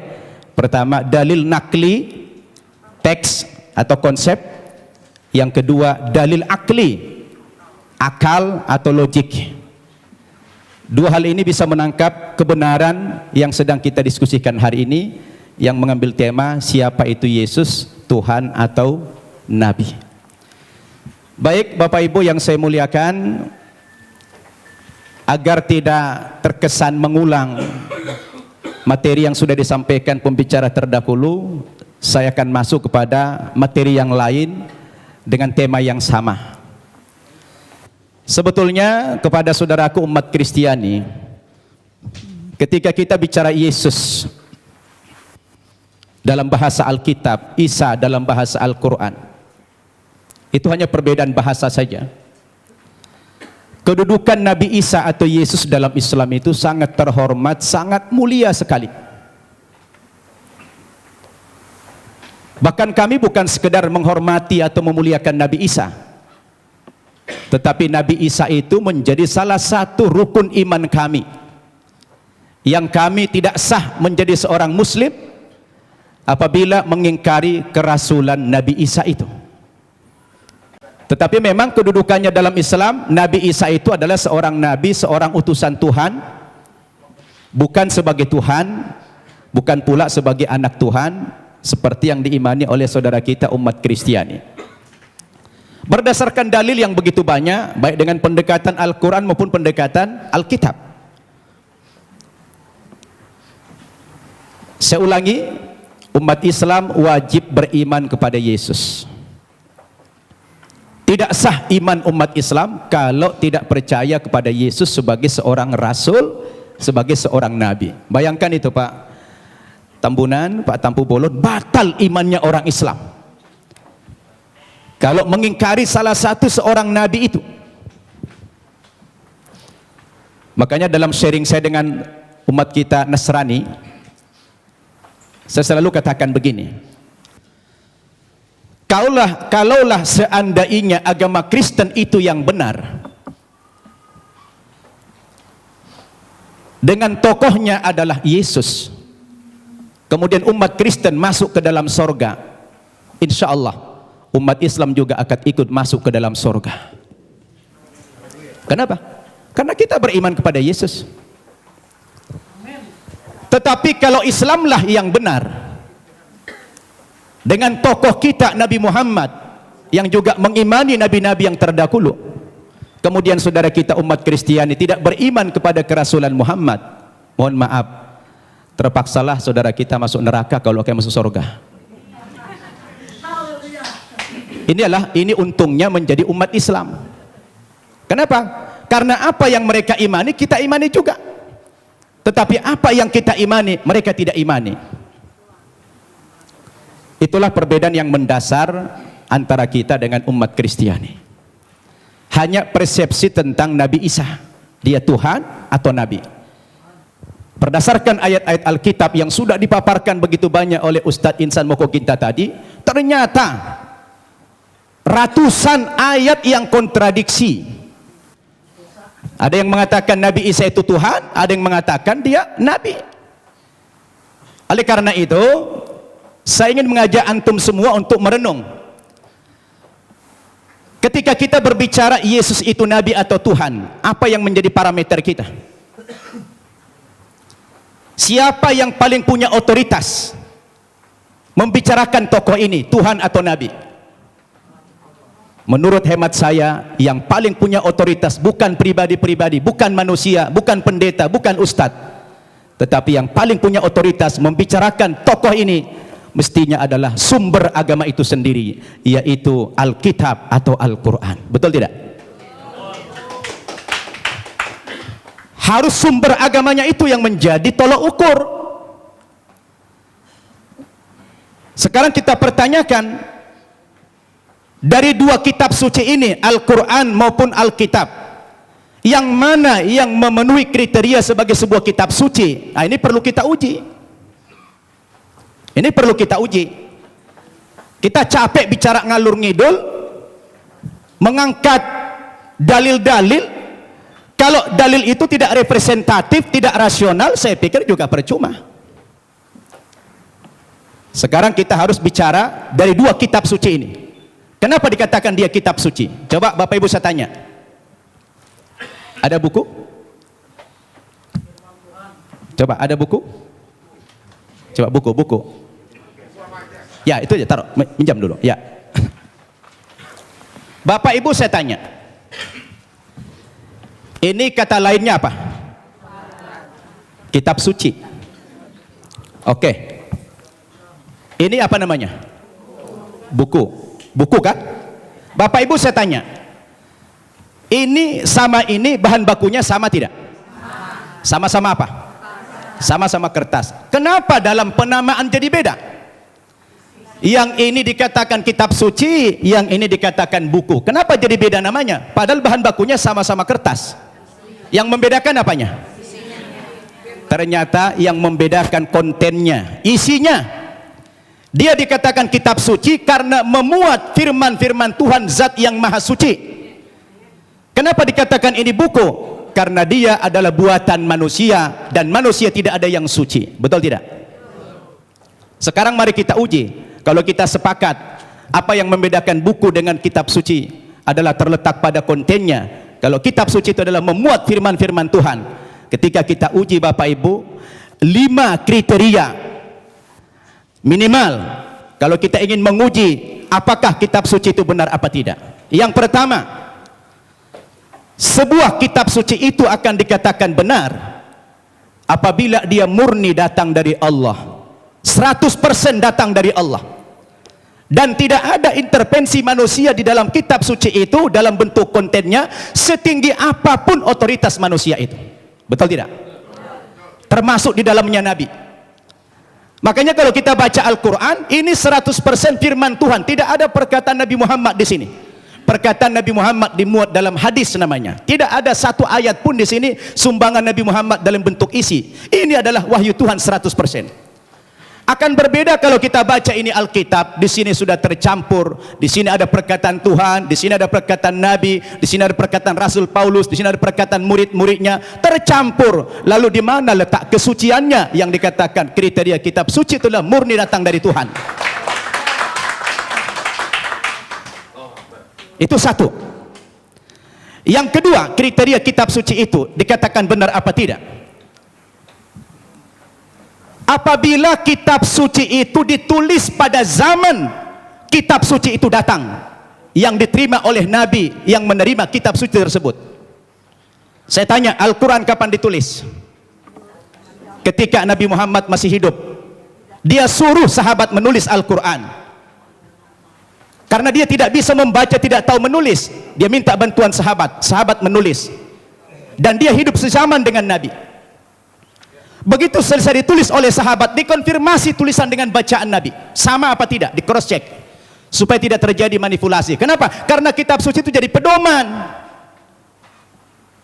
Sekarang Alkitab kita tanya, kapan ditulis? Lalu siapa tokoh yang menerima Alkitab? Alkitab ditulis bukan pada zaman Nabi Isa masih hidup, tapi sudah sekian puluh tahun, bahkan sekian ratus tahun Yesus sudah tidak ada di dunia ini, baru ada pembukuan Alkitab. Terus bagaimana seorang penulis akan mengkonfirmasi kepada yang menerima wahyu itu? Maka kemungkinan terjadi manipulasi sangat mungkin. Sebab yang namanya wahyu itu haruslah dari Tuhan, tidak boleh dari rekayasa atau karangan manusia. Betul tidak? Dua itu kriteria, dan Alkitab gugur menurut hemat saya di situ. Yang ketiga, kriteria kebenaran sebuah kitab suci itu adalah seorang penulis wahyu secara moral haruslah orang yang jujur, terpercaya, bukan pendusta. Penulis Al-Quran adalah orang yang jujur. Sekarang penulis Alkitab, bagaimana Alkitab disandarkan kepada Yesus, disandarkan kepada Musa, disandarkan kepada Nabi yang lain, sementara sang penulis tidak pernah jumpa dengan yang menerima wahyu itu? Bagaimana ini? Maka gugurlah kesucian kitab tersebut. Kemudian yang keempat, kriteria kebenaran kitab suci itu adalah apabila isi kitab suci itu tidak kontradiksi, satu isi dia. Kalau sudah bertentangan satu ayat dengan ayat yang lain, lalu yang mana yang mau dipegang? Masa Tuhan menurunkan tuntunan pedoman hidup bagi manusia, tapi manusianya malah bingung. Yang ini mengatakan Yesus Tuhan, yang ini mengatakan Nabi. Loh, yang mana mau diikutin? Ternyata kalau kita baca Alkitab sendiri, tidak pernah kata-kata dari Yesus yang muncul pengakuan bahwa dia adalah Tuhan.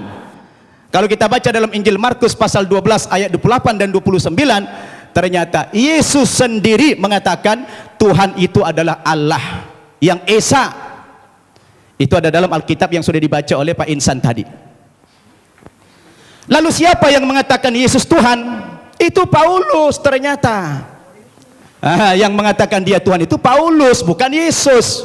Semestinya Yesuslah yang lebih berhak mengatakan kalau dia Tuhan. Rupanya kita baca dalam Alkitab, saya tidak tahu Pak Tampu Bolon sudah baca belum itu. Ya, kalau kita baca dalam Alkitab, ternyata yang mengatakan dia Tuhan itu adalah Paulus. Dalilnya di mana? Dalam Kisah Para Rasul pasal 2 ayat 36. Ya, Kisah Para Rasul pasal 2 36. Apa kata Paulus? Jadi seluruh kaum Israel harus tahu dengan pasti bahwa Allah telah membuat Yesus yang kamu salibkan itu menjadi Tuhan dan Kristus. Coba. Ya, siapa yang mengatakan Yesus Tuhan? Paulus. Kemudian dalam kitab Filipi pasal 2 ayat 11. Dan segala lidah mengaku Yesus Kristus adalah Tuhan bagi kemuliaan Allah Bapa. Nah, dia yang mengatakan itu Paulus. Sekarang timbul pertanyaan, Paulus itu siapa?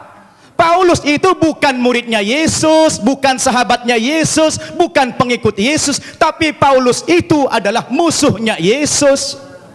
Nah, ini dia. Dan saya baca dalam Alkitab, ternyata aktor pendiri agama Kristen itu memang bukan Yesus. Yesus tidak pernah membawa agama Kristen. Yang mengatakan kata-kata Kristen itu adalah Paulus dalam Kisah Para Rasul pasal 11 ayat 25. Ketika dia mengajar di Antioquia lah pertama kali murid-murid itu dipanggil sebagai Kristen. Kristen artinya pengikut Kristus. Kristus artinya adalah juru selamat atau Al-Masih dalam Islam. Jadi Bapak Ibu yang saya muliakan, ini yang perlu kita jadikan sebagai alat ukur apakah Yesus Tuhan atau tidak. Kalau sudah kembali kepada Alkitab, saya pikir jelas semuanya. Maka kembali kepada kriteria yang tadi. Apa kriteria kebenaran sebuah kitab suci itu? Terakhir,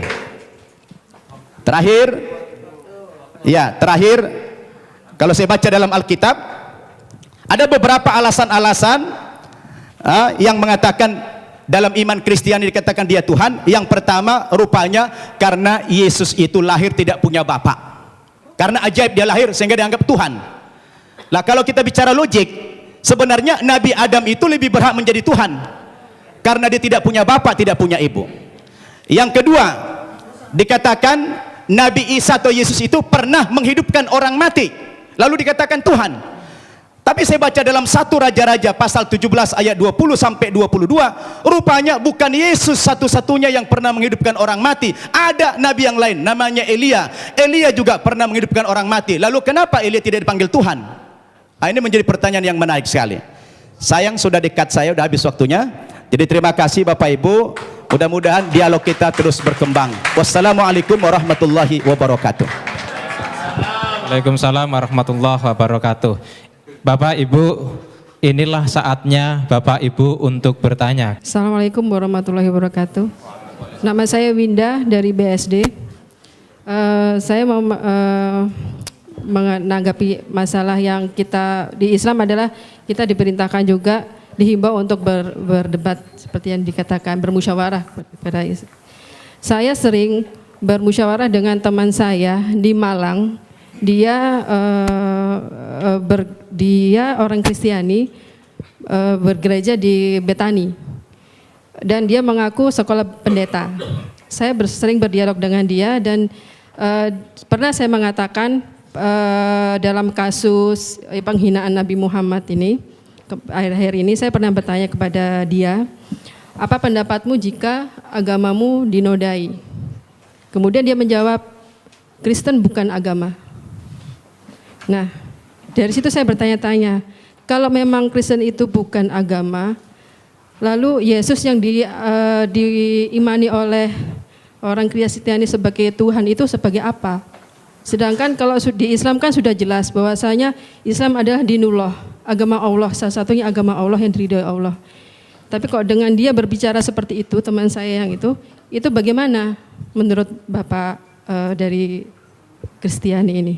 Gitu, makasih. Adalah Allah dan Allah itu adalah firman. Firman itu adalah roh. Jadi satu, tiga menjadi satu gitu. Jadi di sini dikatakan juga kalau saya nggak mau berdebat ya. Suami saya juga dulu Muslim.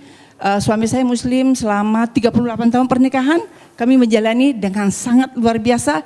Dia Muslim, saya Kristen. Sampai satu saat dia sendiri yang mau jadi Kristen. Tidak pernah saya suruh. Karena tidak ada paksaan kepada agama.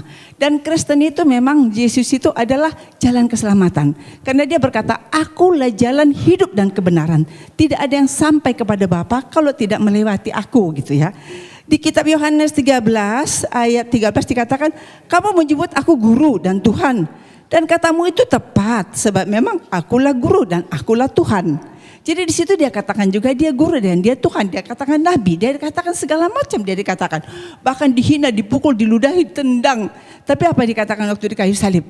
Ampunilah mereka karena mereka tidak tahu apa yang diperbuat mereka. Kenapa kok takut dia Yesus sama malaikat? Yesus itu adalah 100% manusia, 100% malaikat.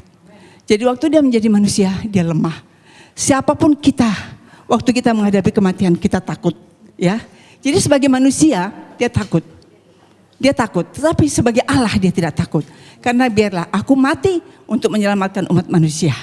Aku mati dan aku hidup untuk membawa kamu ke surga. Aku akan pergi ke surga, menyediakan tempat bagi kamu yang percaya kepadaku. Akulah jalan hidup dan kebenaran. Dia berani berjanji.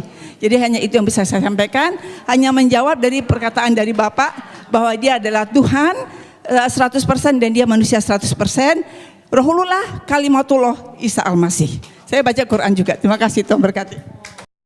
Tadi Pak Yohanes menyatakan bahwa Alkitab ini adalah bimbingan Roh Kudus dan ini merupakan firman.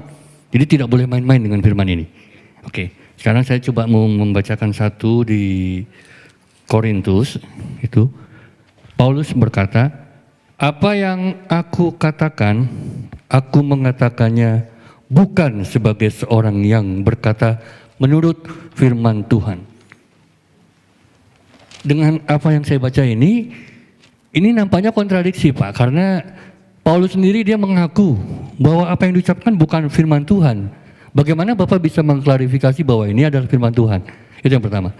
Dengan Pak Luga, tadi mengenai utusan Pak, tadi kita rame bicara mengenai utusan Yesus, utusan atau Tuhan.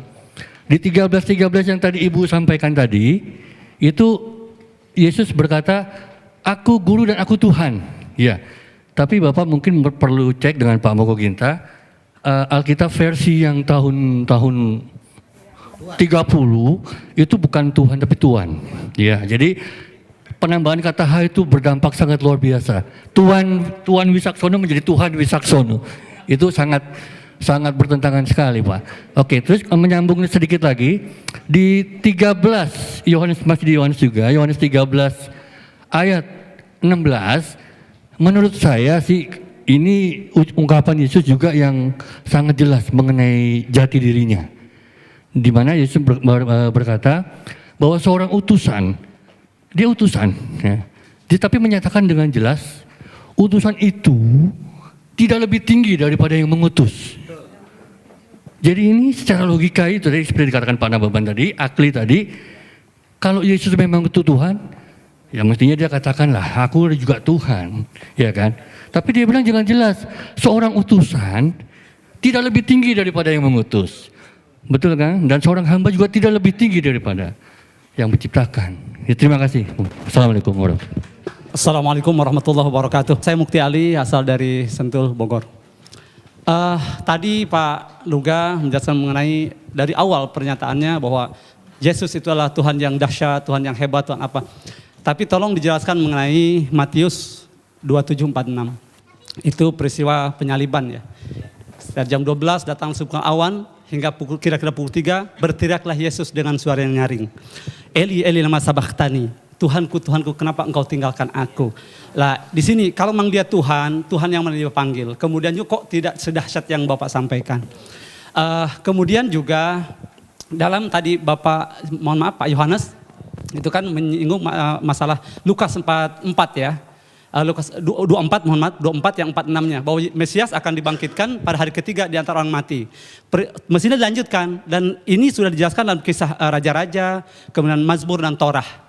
Tapi demi Allah sampai saat ini saya tidak pernah menemukan Pak. Mungkin Bapak bisa menjelaskan di mana itu. Kalau Tuhan memang benar, dia Tuhan yang menjelaskan, tidak berdusta, mestinya ada Pak. Dalam Torah, Mazmur, kisah Raja-Raja, bahwa apa yang dinyatakan pada 46-nya itu, silakan dicek Lukas 24, 44 sampai 46. Itu dahsyat sekali, ayat-ayat misterius ini. Jadi ternyata tidak ada, mohon maaf kalau saya katakan kok berdosa gitu. Assalamualaikum warahmatullahi wabarakatuh. Nama saya Eri dari Tangerang.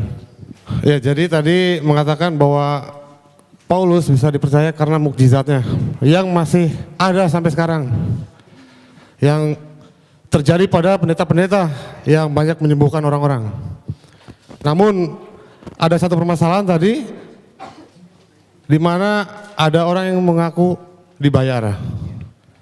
Dan Pak Luga sendiri mengatakan tidak bisa kalau hanya satu orang saja. Kalau saya baca itu pendekatan untuk menutupi. Karena kalau kita ingin tahu, pendekatan kita mestinya menganggap itu fenomena gunung es. Yang tampak hanya sedikit saja. Tapi yang di bawah sangat banyak. Itu yang sudah dibayar.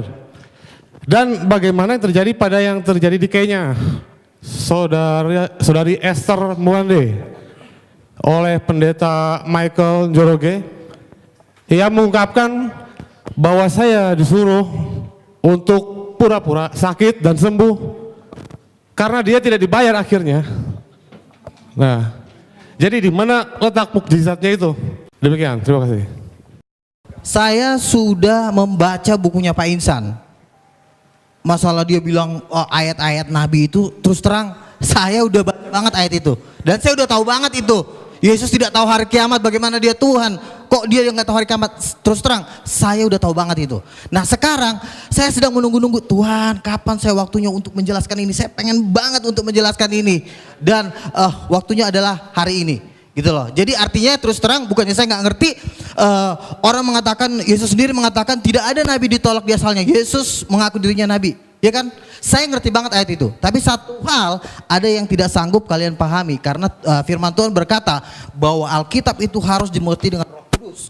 Daniel 1 ayat 20 dikatakan orang yang bisa mengerti firman Tuhan itu dikaruniai 10 kali lebih cerdas. Artinya membutuhkan hikmat Tuhan yang jauh lebih dahsyat.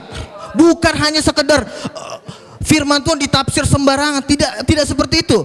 Contoh, tidak pernah Yesus berkata aku adalah nabi, tetapi dia berkata aku adalah anak Allah.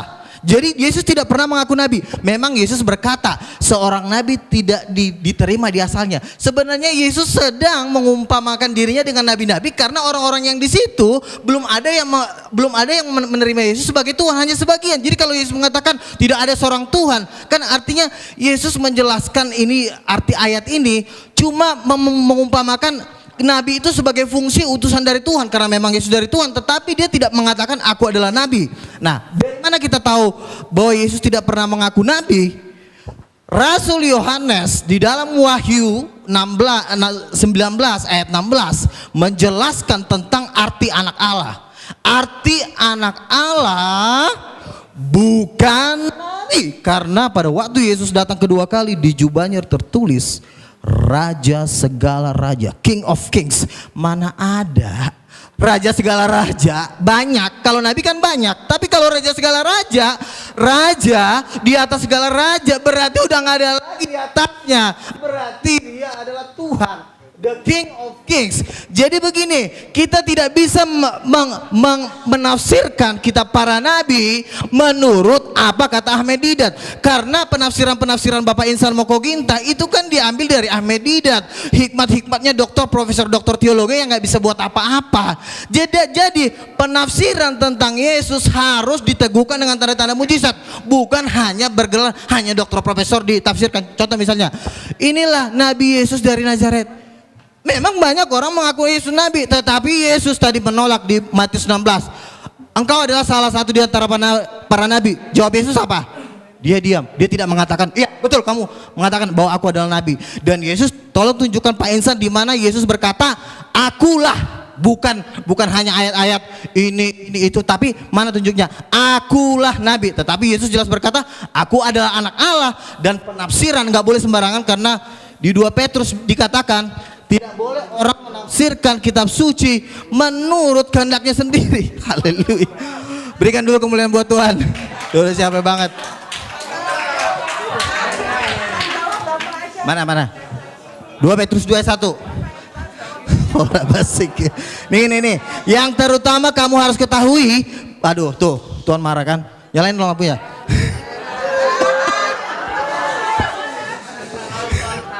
Makanya yang terutama harus kamu ketahui bahwa nubuat dalam kitab suci tidak boleh ditafsirkan seenaknya. Karena Yesus ditafsir langsung jadi nabi. Rasul nggak ada bilang Yesus nabi. Petrus sendiri berkata nih, saya baca nih. Petrus diurapi Roh Kudus, ya, dan diteguhkan dengan tanda-tanda mujizat. Makanya saya bilang orang nggak boleh menafsirkan kitab suci kalau tidak diteguhkan dengan tanda-tanda mujizat, nggak boleh. Itu memang hukumnya. Makanya setiap orang yang menafsirkan firman Tuhan harus punya Roh Kudus. Saya punya Roh Kudus. Pak Insan kalau ditanya punya Roh Kudus, punya Roh Kudus nggak Pak? Nggak punya. Kenapa? Karena Yohanes 14 ayat 26, Roh Kudus hanya turun dalam nama Yesus. Nah, sekarang begini, Yesus tidak pernah mengaku nabi. Baik, tolong audien diam. Oke. Tolong audien diam.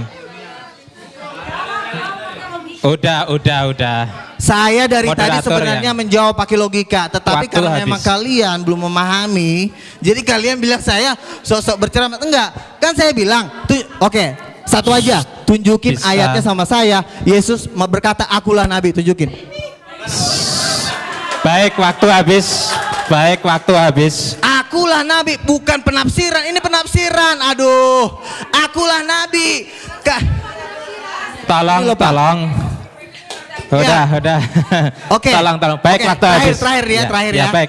Tolong diam. Terakhir ya. Copy paste. Sudah Pak Insan, nanti Pak Insan. Pak Pada Insan. waktu Yesus datang yang kedua kali, di jubahnya tertulis bukan nabi, Pak, tapi raja segala raja, bukan nabi. Masa di jubah Yesus tertulis nabi? Makanya Sudah. Wahyu Waktu Ibu 19 sudah habis. 16. Waktu Bapak sudah habis. Silakan. Sudah. 19 ayat 16. Enggak selesai. Nanti setelah acara. Setelah Makanya acara, gini, Bu. Nanti setelah acara. Tidak boleh Baik, waktu menafsir. sudah lewat Oke. 2 menit. Nanti malah rame. Yes. Baik, kita tepuk tangan kepada Bapak Ibu ya. Silakan langsung Bapak Yohanes Tampu Bolon. Tolong sekali lagi jangan bereaksi, jangan ditanggapi, jangan bicara, nggak habis. Nanti kalau mau berdebat ketambahan setelah acara ini. Sepakat ya? Sepakat. Baik, silakan kepada beliau Bapak Yohanes Tampu Bolon. Nanti saya mau moderator lagi di luar ya. Silakan. Ya, terima kasih. Ya, pertama-tama saya mengucap syukur kita masih mau berdialog, itu aja ya. Mencari kebenaran itu pertama kali. Biarlah Tuhan yang memberikan hikmat kepada kita, dan lebih daripada itu saya harus katakan bahwa termasuk pembicara tadi masih mengambil ayat-ayat yang melihat Yesus saat di dunia gitu loh. Karena perlu saudara ketahui, Yesus itu pernah ada di dunia, pernah naik ke surga, bahkan akan datang sebagai hakim raja. Itu Alkitab menulis itu. Banyak ayatnya karena waktunya sebenarnya saya tidak sempat membaca. Karena apa? Coba aja 15 menit. Waktu sekarang saya komentar 5 menit. Bagaimana saya cepat hanya ambil poin. Tapi tunggu. Tetapi apa yang saya sampaikan itu berdasarkan firman, Bu. Ya, Yesus sebagai Mesias ada ayatnya. Ya, ayatnya antara lain di sini Yohanes 14:6, Yohanes 8:24, Kisah Para Rasul 4:12. Ini beberapa ayat. Jadi bukan tidak ada ayatnya. Memang benar Alkitab juga menulis Yesus sebagai nabi. Tapi Alkitab juga menulis Yesus sebagai Mesias, bahkan sebagai raja loh. Coba teliti lebih dalam lagi. Jadi saran saya kepada pembicara dan umat, karena ada kewajiban harus mengetahui rahasia firman ini. Tapi jangan dikatakan sudah dicampuri. Kalau kita berprinsip negatif ya repot memang. Kami juga nanti kalau berprinsip Al-Quran sudah bercampur ya repot juga. Atau? Jadi jangan begitu. Kita harus yakin bahwa ini dituliskan oleh para nabi dan rasul. Rasul itu bukan rasul-rasul palsu, Pak. Bukan nabi palsu. Itu teruji. Jadi iman kita itu harus ada yang seperti itu. Jadi jangan negatif dulu. Kalau seperti itu memang susah kita titik temunya. Kita harus hormati kitab suci, namanya kitab suci. Itu saya menghormati Alkitab dan Al-Quran. Maka saya hormati. Cuman kita cari titik temunya di mana? Karena memang ini kompleks, rumit, sangat dalam. Kalau kita tidak penuh oleh Roh Allah, memang sangat sulit mengertinya, Bapak Ibu sekalian. Jadi itulah saran saya, bukti daripada kebenaran Alkitab tidak hanya tertulis, tapi nyata di dalam kehidupan umat Kristen. Umat Kristen sekarang ini walaupun masih banyak yang tercemar, saya harus katakan, tapi banyak yang masih baik, benar di hadapan Tuhan. Oleh karena mereka benar dan taat, sesuai dengan kehendak kitab suci Tuhan, taat sehingga mereka memperoleh karunia. Karunia-karunia banyak pada orang-orang yang Kristen yang taat. Bahkan jawatan itu ada di orang Kristen sekarang ini menurut penelitian, Bu. Ada nabi, ada rasul, ada di Alkitab. Dan Alkitab memang mengatakan harus ada itu. Itulah artinya Tuhan kita masih hidup. Roh Kudus masih ada. Jadi kalau misalnya Al-Quran tidak mengatakan tidak ada nabi, ya coba review lagi. Saya harus katakan review lagi. Karena apa? Tuhan itu adalah roh. Dia berfirman melalui nabi dan rasulnya. Apakah Tuhan kita mati tidak berfirman lagi sekarang? Ini pertanyaan saya kepada saudara-saudara. Saya ini orang bernubuat, mendapat rahasia Tuhan melalui mimpi, penglihatan, firman rema, mujizat. Ini yang saya tuliskan ini. Rahasia gempa banjir itu di sini, Pak. Itu menyaksikan Yesus yang datang sebagai hakim raja. Ini kenyataan. Ada di Alkitab, bahkan katanya tadi di Al-Quran ada, belum saya baca memang. Ya puji Tuhan ada titik temunya. Nah, jadi di sini kita mari pencerahan. Satu poin lagi yang harus saya sampaikan dari berbagai pertanyaan tadi, ya. Ada keunggulan daripada pengikut Kristen daripada saudara kita Islam. Menguasai ilmu pengetahuan dan teknologi. Karena apa? Karena Roh Kudus itu ada di dalam hati kita ini. Roh itu adalah Roh Allah sendiri. Berkuasa dan dahsyat. Itu saudara sebab itu. Tapi kuncinya itu ketika kita percaya kepada Isa Al-Masih karena mengkuduskan kita. Karena kita ini sudah berdosa. Hanya Yesus telah datang mensucikan kita. Sehingga kita bisa seperti gambar Allah. Sifatnya Allah. Benar saudara-saudara. Saya menjadi saksi di sekarang ini. Kuasa dukun itu gak pernah mampan kepada saya. Itu saudara-saudara. Bahkan saya menghancurkan kuasa iblis bisa. Oh bayangkan itu. Oh saya saksi itu. Banyak pengalaman saya. Nanti suatu saksi saya saksikan suatu saat. Habis ya. Puji Tuhan. Terima kasih. Kita tepuk tangan sekali lagi. Jangan sampai ada kuasa-kuasa iblis di sini. Pasti akan lenyap. Baik, untuk yang ketiga 5 menit kepada beliau Pak Insan Mokoginta dipersilakan. Tolong jangan pulang dulu. Ya, baiklah. Mana-mana? Mic itu lebih bagus barangkali. Tes, ya. Ya, tadi kita sudah mendengar bahwa kata Pak Luga Tambunan, mana ada dalilnya Yesus mengatakan dia Tuhan, Nabi. Ternyata ini semua empat Injil kan? Ini kata siapa ini? Kata siapa semua ini? Kata Yesus kan? Ini ucapan Yesus sendiri mengatakan bahwa dia itu seorang nabi. Jadi apa yang saya kutip ke sini itu copy paste, tidak ditambah, tidak dikurangin. Katanya saya menafsirkan sendiri. Ini kan saya ambil dari Alkitab, tidak ditambah, tidak dikurangi. Yang mengatakan Yesus sendiri bahwa dia itu hanya seorang nabi. Nah, nabi itu pasti kan bukan Tuhan. Ayat harus ditafsir dengan ayat, tidak bisa. Jadi harus ada ayat penafsiran lagi. Makanya saya katakan Rasul Yohanes menafsirkan anak Allah itu raja segala raja. Jadi harus ada penafsiran ayat dengan ayat. Tidak bisa ini kan seperti itu. Saya. Jangan diambil lah waktu saya. Ya. Jadi Yesus itu manusia dia nabi bukan Tuhan. Bahkan ada di sini ia bukan manusia. Sebab aku ini Allah dan bukan manusia. Jadi Yesus itu nggak mungkin Allah. Allah aja nggak bisa jadi manusia, bukan manusia apalagi Yesus. Nah, baik, saya akan melanjutkan ini. Komentar para tokoh Kristen dan Katolik tentang ketuhanan Yesus. Nah, saya punya buku.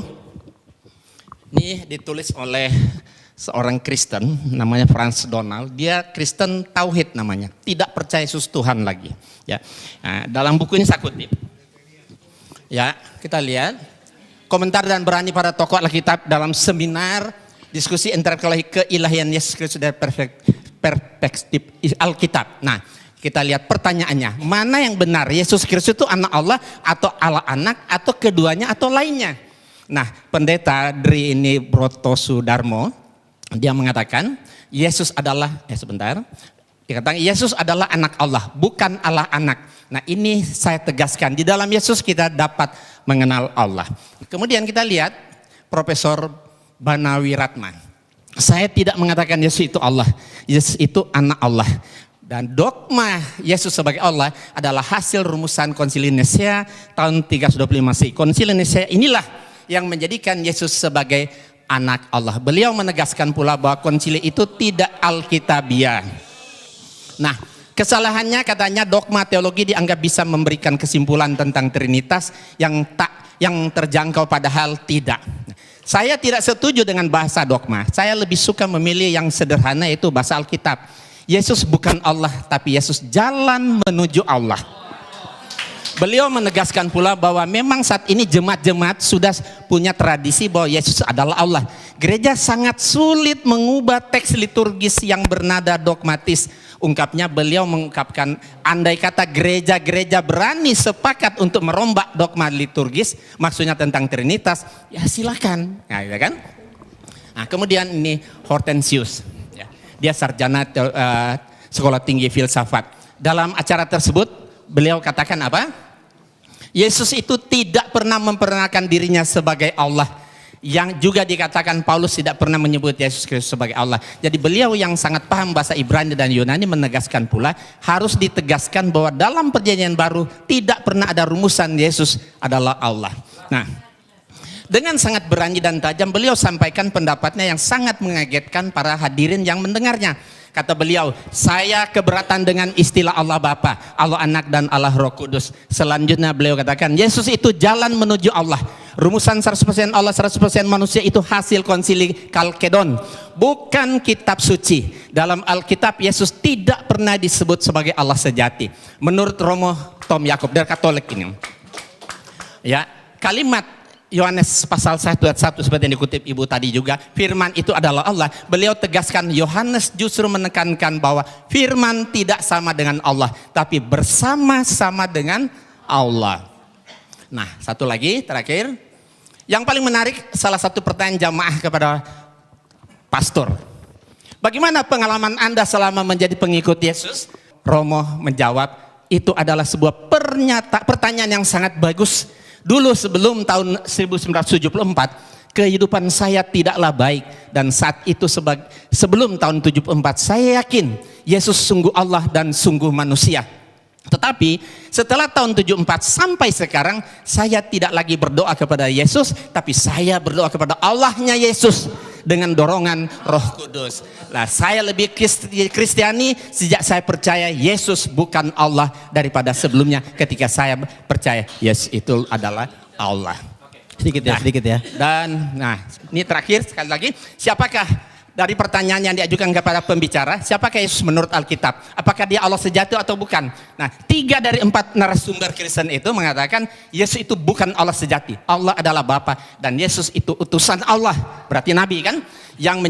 Yang menjadi jalan bagi manusia untuk menuju kepada Allah. Nah, rumusan Konsili Nicea tahun 35 mengatakan, ya, dogma Trinitas sudah waktunya ditinjau kembali atau dirombak atau bahkan ditinggalkan sama sekali. Gitu. Sedikit ya. Itu pendapat para pakar. Baik. Bukan 12 rasul.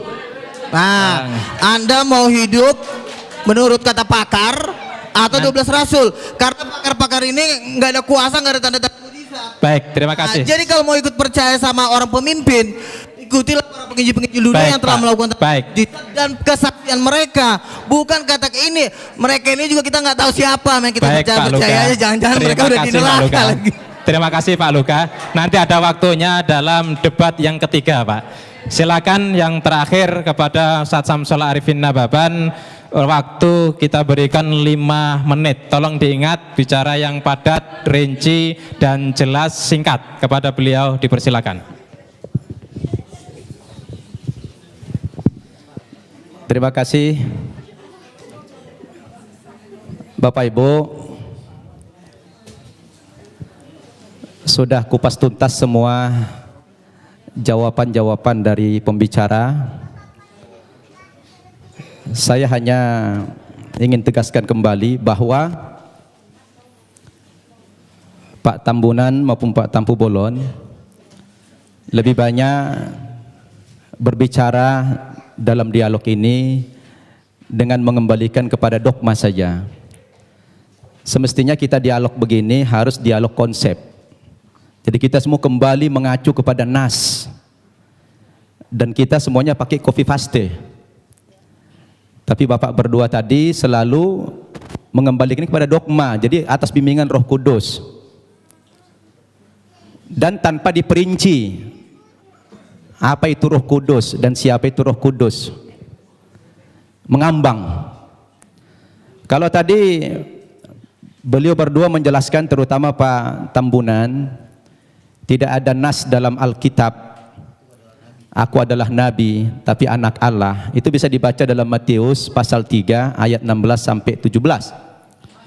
Sesudah dibaptis, Yesus segera keluar dari air dan pada waktu itu juga langit terbuka dan ia melihat Roh Allah seperti burung merpati turun ke atasnya.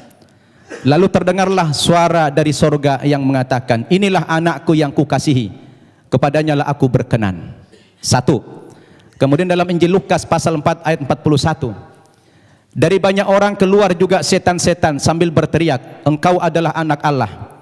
Lalu ia dengan keras melarang mereka dan tidak memperbolehkan mereka berbicara karena mereka tahu bahwa ia adalah Mesias. Begini, kalau memang kata anak Allah itu indikatornya bahwa Yesus adalah Tuhan, mestinya orang Kristen harus konsisten. Ada terlalu banyak yang menjadi Tuhan di dunia ini. Kenapa? Karena ternyata yang dikatakan istilah anak Allah itu bukan cuma Yesus.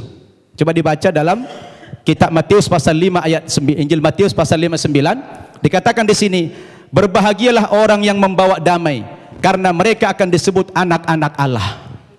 Nah, berarti siapa yang membawa perdamaian di dunia ini semua anak Allah. Berarti anak Allah itu bukan cuma Yesus. Kalau begitu yang membawa damai Tuhan semua jadinya.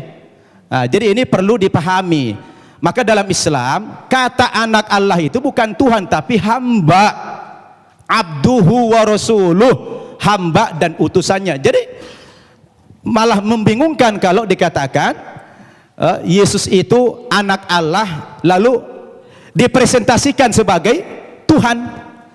Berarti bagaimana dengan dalil ini Injil Matius tadi? Semua orang yang mendamaikan di dunia ini akan dipanggil sebagai anak-anak Allah. Berarti Tuhan juga dong. Nah, ini secara logik dan berdasarkan nas. Nah, oleh karena itulah sebetulnya boleh dikomentari, silakan. Gini, ini ayat ini sering banget saya dengar ya. Jadi begini loh, bedanya seperti ini. Lihat, perhatikan, jangan ketawa dulu. Anak-anak Allah, Yohanes 1:12, barang siapa percaya kepada dia akan diberikan kuasa supaya sebagai menjadi anak-anak Allah. Beda dengan Mesias, anak Allah. Kenapa bedanya? Karena semua nabi-nabi itu dipenuhi Roh Kudus disebut juga anak-anak Allah. Tetapi bedanya apa? Mesias itu sudah dijanjikan dari zaman dulu. Nabi-nabi menjanjikan Mesias. Akan datang Mesias. Nabi satu ngomong nanti akan datang Mesias. Nabi satu ngomong sampai Nabi Yesaya sampai Nabi terakhir nanti akan datang Mesias. Kira banyak di Yesaya nabi-nabi itu menubuatkan. Kalian kalau saya ngomong jangan teriak-teriak dulu, ntar kalian nggak ngerti gitu loh. Gini, lihat, nabi-nabi menubuatkan tentang kedatangan Mesias. Itu ada di Perjanjian Lama. Nah, nabi-nabi ini pada waktu Yesus tadi yang saya pertama kali mengatakan, di situ dikatakan Mesias anak Allah, bukan hanya anak-anak Allah. Bedanya apa? Nah, untuk menafsirkan Mesias anak Allah ini, yang menafsirkan bukan dokter, bukan profesor, tapi rasul, 12 rasul. Makanya 12 rasul menafsirkan Mesias anak Allah dalam Wahyu 19 ayat 16 bahwa Mesias anak Allah penafsirannya adalah raja, segala raja, bukan nabi. Jadi kalian jangan sembarang menafsirkan kitab suci. Mesias anak Allah dengan anak Allah beda banget gitu loh. Jadi perbedaan ini kalian harus pahami, karena perbedaan ini efeknya lautan api dan belerang gitu loh. Jadi Mesias anak Allah dan anak-anak beda. Itu yang saya pahami dan yang saya pelajari selama ini, karena saya udah tahu jawaban pertanyaan kalian pasti itu gitu loh. Jadi itu gantian. Saya belum selesai tadi. Itu sanggahan dari beliau. Kita jadi bingung nih. Kenapa bingung? Kita kan membaca Alkitab ini justru kita menghindari tafsir. Ini textbook kita nih, copy paste. Kalau memang tulisan-tulisan kami yang mengambil dari Alkitab ini dianggap salah, padahal ini adalah textbook kami menulis di sini. Terus apalagi yang dipakai sebagai hujah, sebagai jangan baca argumen. satu ayat aja Pak. Makanya baca jadi juga gini, kitab Wahyu. Jangan cuma baca. Saya mau kembali kepada teks lagi. Di antara indikasi juga Yesus bukan Tuhan, saya baca dalam Injil Markus pasal 13 ayat 31 sampai 32. Dikatakan dalam ayat ini, Yesus tidak tahu kapan kiamat itu terjadi. Masa ada Tuhan tidak tahu kiamat kapan terjadi? Nah, ini menjadi pertanyaan yang menarik sebetulnya. Jadi ini tanpa tafsir, ini bukan tafsir. Jadi ini bukan tafsir, kami nggak berhak menafsirkan. Makanya kami hanya textbook saja. Kembali kepada copy paste ini. Nah, terkecuali kalau bapak-bapak tidak lagi mengakui Alkitab ini lain soal. Jadi kalau mau dibantah sebetulnya jangan dibantah kami, dibantah saja itu Alkitab, karena kami hanya menyadur saja. Iya, demikian. Terima kasih. Makanya Pak, kesimpulan Baik, dari Bapak. seluruh Injil itu ada di kitab Wahyu. Jangan kalian baca cuma kitab Injil doang. Baik. Tapi kitab Wahyu kalian baca. Itu kesimpulan dari seluruh Injil itu ada di kitab Baik, Wahyu. terima Jadi kalau kasih. mau kalian, ntar lupa. Kalau Itu kalian mau juga menafsirkan, bicara, Pak. Kalau kalau nanti kalian semua mau ingin menafsirkan bicara, ayat Alkitab, baca kitab Wahyu, karena di kitab Wahyu dikatakan di seluruh umat, seluruh malaikat itu menyembah Yesus, ada ayatnya di kitab Wahyu. Makanya baca kitab Wahyu, karena kitab Wahyu itu penafsiran dari rasul-rasul. Saya bacakan ya, saya bacakan. Baik, Bapak, saya kasih waktu setengah menit, tidak lebih, tidak Ya, kurang. ya. Setelah itu Bapak nggak bicara Dan lagi. Wahyu Setengah menit ya, Pak, Wahyu ya? 5 ayat 11, maka aku melihat dan mendengar suara banyak malaikat di sekeliling tata makhluk-makhluk dan tua-tua, itu jumlah mereka berlaksa-laksa, katanya dengan suara nyaring, anak domba yang disembelih itu layak menerima kuasa dan kekayaan, hikmat, kekuatan, pujian sampai selama-lamanya. Dan saya lanjutkan ke ayat 14, dan keempat makhluk itu berkata amin, dan tua-tua itu jatuh tersungkur dan menyembah Yesus. Ada ayatnya Yesus disembah. Kalian kan berkata, mana ayatnya Yesus sembahlah aku? Ini ayatnya bacaan termasuk. Sudah setengah menit. Ya. Terima kasih. Ya, baik, Pak baik, Insan setengah menit. Ya, sebenarnya kitab Wahyu yang menjadi rujukan beliau itu Udah. Wahyu kepada Yohanes itu mimpi, bukan wahyu. Mimpi Yohanes di Pulau Patmos. Itu kan kata Bapak. Jadi mimpi Itu panjang. sudah, Pak. Ya. Sebentar, mimpi panjang berseri ya. Makanya kitab Wahyu merupakan salah satu kitab yang paling sulit sekali ditafsirkan. Andes itu rasul terkasih loh. Paling Sudah, sulit Pak. ditafsirkan karena ini cuma mimpi. Nah, zaman dulu ditulis mimpi, kemudian dirubah lagi kenyataan. Sekarang dirubah lagi menjadi wahyu supaya keren, biar keren kelihatan. Sudah. Diganti Cukup. wahyu. Baik, Pak Insan, cukup. Kita tutup. Karena bukan mencari kemenangan dan bukan mencari kekalahan. Masing-masing berdakwah kepada yang lain. Silakan yang umat Islam itu tadi dengarkan, renungkan terhadap Bapak Luga Tambunan dengan Pak Yohanes Tampu Bolon. Yang Nasrani silahkan renungkan. Terima kasih kepada Ketua Panitia yang menyelenggarakan acara ini, cukup sukses Pak Ketua. Kemudian kepada para pembicara, Ustadz Samsul Arifin Nababan, Bapak Insan Moko Ginta, Bapak Luga Tambunan yang saya suka semangatnya ini, masih muda. Kemudian Bapak Yohanes Tampu Bolon yang lebih bijak, santai, tenang, dan juga semua audien yang hadir di sini, semoga seluruhnya mendapatkan hidayah dari Allah Subhanahu wa taala. Terima kasih dari kami. Billahi taufik wal hidayah. Assalamualaikum warahmatullahi wabarakatuh.